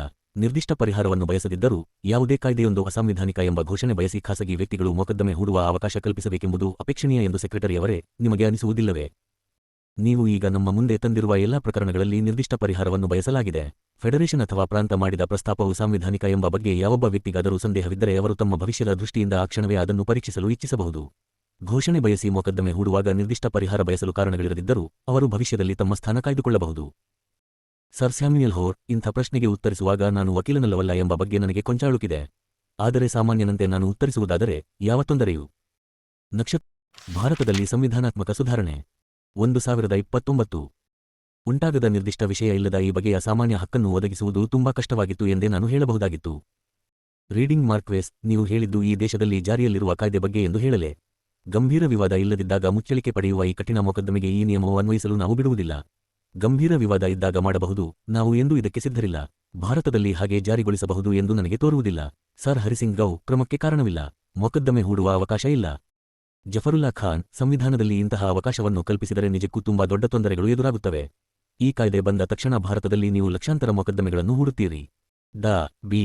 ಆರ್. ಅಂಬೇಡ್ಕರ್. ತಮ್ಮ ಅಧಿಕಾರವನ್ನು ಪ್ರತಿಯೊಬ್ಬರೂ ಚಲಾಯಿಸುವರೆಂಬ ಬಗ್ಗೆ ನನಗೆ ತಿಳಿದಿಲ್ಲ. ಸರ್ ಸ್ಯಾಮ್ಯುಯಲ್ ಹೋ. ಭಾರತದಲ್ಲಿ ನ್ಯಾಯವೃತ್ತಿಗೆ ಇದೊಂದು ಉತ್ತಮ ವಸ್ತುವಾಗಬಲ್ಲದು. ನಕ್ಷತ್ರ ಚಿಹ್ನೆ. Dr B. R. Ambedkar. Secretary of state ರವರೇ, ಒಂದೇ ಒಂದು ಪ್ರಶ್ನೆ. ಉಪಕಲಮು ಸಿ ಗೆ ಸಂಬಂಧಪಟ್ಟಂತೆ ವಿಶೇಷ ಅಧಿಕಾರ, ಗವರ್ನರ್ ಜನರಲ್ ಅವರ ವಿಶೇಷ ಅಧಿಕಾರಗಳು ಎಂದರೆ ನನಗರ್ಥವಾದಂತೆ ಹೀಗೆ ಸಾಮಾನ್ಯವಾಗಿ ಹೇಳುವುದಾದರೆ ಭೇದ ಭಾವ ತೋರುವ ಕಾಯ್ದೆಯನ್ನು ಶಾಸನಸಭೆ ಅಂಗೀಕರಿಸಬಾರದು. ನಾನು ತುಂಬಾ ಸಾಮಾನ್ಯ ಸಂದರ್ಭಗಳನ್ನು ಗಮನದಲ್ಲಿಟ್ಟುಕೊಂಡು ಮಾತಾಡುತ್ತಿರುವೆ, ಹೌದೇ? ಸರ್ ಸ್ಯಾಮ್ಯುಯಲ್ ಹೋರ್. ಹೌದು. Dr B. ಆರ್. ಅಂಬೇಡ್ಕರ್. ವಾಸ್ತವವಾಗಿ ಯಾವ ಭೇದಭಾವವನ್ನು ತೋರಿದಂತಾಗುವುದಿಲ್ಲ ಎಂದು ಗವರ್ನರಿಗೆ ಮನವರಿಕೆಯಾಗದ ತನಕ ಆಡಳಿತಾತ್ಮಕವಾಗಿ ಪ್ರಸಕ್ತ ಸರ್ಕಾರವು ಭೇದ ಭಾವ ಮಾಡುವಂತಿಲ್ಲ, ಹೌದೇ? Sir Samuel Hoare. ಅಲ್ಲ. ಎಂ. ಆರ್. ಜಯಕ್. ಗವರ್ನರ್ ಜನರಲ್ರಿಗೆ. Dr B. R. Ambedkar. Governor general ಅಥವಾ ಗವರ್ನರರಿಗೆ, ಏಕೆಂದರೆ ಈ ಕಲಮು ಇಬ್ಬರಿಗೂ ಅನ್ವಯಿಸುತ್ತದೆ. ಇದು ಸಾಮಾನ್ಯವಾಗಿ ಮತ್ತು ತಾತ್ವಿಕವಾಗಿ ಇರುವ ಸ್ಥಿತಿ ಅಲ್ಲವೇ? ಸರ್ ಸ್ಯಾಮ್ಯುಯಲ್ ಹೋರ್. ಹೌದು. Dr B. R. Ambedkar. ಉಪಕಲಮು C ಪ್ರಕಾರ ಕಲಮಿನ ನಿಯಮಗಳಂತೆ ಬರುತ್ತಿದ್ದರೆ ಭೇದಭಾವ ತೋರುವ ಕಾನೂನನ್ನು ಮಾಡುವ ಅಧಿಕಾರ ಗವರ್ನರ್ ಜನರಲ್ ಅವರಿಗಿದೆ. ಅಂದರೆ ಈ ಅಧಿಕಾರವನ್ನು ಆಡಳಿತಾತ್ಮಕ ಉದ್ದೇಶಗಳಿಗಾಗಿ ಮಾತ್ರವಲ್ಲ, ಶಾಸಕಾಂಗದ ಉದ್ದೇಶಗಳಿಗಾಗಿಯೂ ಕೊಡಲಾಗಿದೆ, ಹೌದೇ? Minutes of evidence. ಸಂಪುಟ 2 ಬಿ. ನವೆಂಬರ್ 7, 1933 ಪುಟ 1344 0020. ಡಾ ಬಾಬಾಸಾಹೇಬ್ ಅಂಬೇಡ್ಕರ್ ಅವರ ಸಮಗ್ರ ಬರೆಹಗಳು ಭಾಷಣಗಳು. ಸಂಪುಟ -2. ಸರ್ ಸ್ಯಾಮ್ಯುಯಲ್ ಹೋರ್. ಶ್ವೇತಪತ್ರದ 18ನೇ ಪ್ರಸ್ತಾಪದ ಪ್ರಕಾರ ಇದು ಸಾಮಾನ್ಯ ಅಧಿಕಾರ. ಡಾ ಬಿ. ಆರ್. ಅಂಬೇಡ್. ಇಬ್ಬರಿಗೂ ಅದು ಅನ್ವಯಿಸುತ್ತದೆಯೇ? ಸರ್ಕಾರ ಅಲ್ಲದಿದ್ದರೂ ಗವರ್ನರರು ಭೇದ ಭಾವ ತೋರಬಹುದೆಂದೇ? ಸರ್ ಸ್ಯಾಮ್ಯುಯಲ್ ಹೋ. ಶಾಂತಿ ಮತ್ತು ಸುವ್ಯವಸ್ಥೆಗೆ ಧಕ್ಕೆ ಉಂಟಾಗುವುದನ್ನು ತಡೆಗಟ್ಟಲು. ಡಾ ಬಿ. ಆರ್. ಅಂಬೇಡ್ಕರ್. ಹೌದು. ಇದು ಏನನ್ನು ಸೂಚಿಸುತ್ತದೆ ಎಂದು ನಾನು ಕೇಳುತ್ತೇನೆ. ಧಕ್ಕೆಯನ್ನುಂಟು ಮಾಡುವ ದೃಷ್ಟಿಯಿಂದ ಕೆಲವೊಂದು ಜನರನ್ನು ಸೇನೆಗೆ ನೇಮಕ ಮಾಡಿಕೊಳ್ಳುವುದಿಲ್ಲ ಎಂದು ಗವರ್ನರ್ ಜನರಲ್ ಅವರು ಹೇಳಲು ಈ ನಿಬಂಧನೆ ಪ್ರಕಾರ ಸಾಧ್ಯವಾಗುತ್ತದೆ. ಈ ಕಲಮು ಪ್ರಕಾರ ಗವರ್ನರರು ಹೀಗೆ ಹೇಳಬಹುದೇ? ಸರ್ ಸ್ಯಾಮ್ಯುಯಲ್ ಹೋ. ತಾತ್ವಿಕವಾಗಿ ಹೀಗೆ ಹೇಳುವುದು ಸಾಧ್ಯವಿದೆ. ಶಾಂತಿ ಮತ್ತು ಸುವ್ಯವಸ್ಥೆಗೆ ಧಕ್ಕೆ ಉಂಟಾಗುವ ಸಂದರ್ಭಗಳು ತುಂಬಾ, ಏಕೆಂದರೆ ಭಾರತದ ಶಾಂತಿ ಮತ್ತು ಸುವ್ಯವಸ್ಥೆಗೆ ಧಕ್ಕೆ ಉಂಟು ಮಾಡುವುದೆಂಬ ನಿರ್ದಿಷ್ಟ ಪ್ರಕರಣವೊಂದು ಇದು ಡಾ ಅಂಬೇಡ್ಕರ್ ಅವರ ಮನಸ್ಸಿನಲ್ಲಿ ಇರಬಹುದು. ನಾನು ಅದನ್ನು ಕಲ್ಪಿಸಿಕೊಳ್ಳಲು ಆಗದು. ಡಾ ಬಿ. ಆರ್. ಅಂಬೇಡ್ಕರ್. ಅದನ್ನು ಕೇಳಿ ನನಗೆ ಸಂತೋಷವಾಯಿತು, ಏಕೆಂದರೆ ಅದು ನನ್ನನ್ನು ಚಿಂತಾಕ್ರಾಂತನನ್ನಾಗಿಸಿತ್ತು.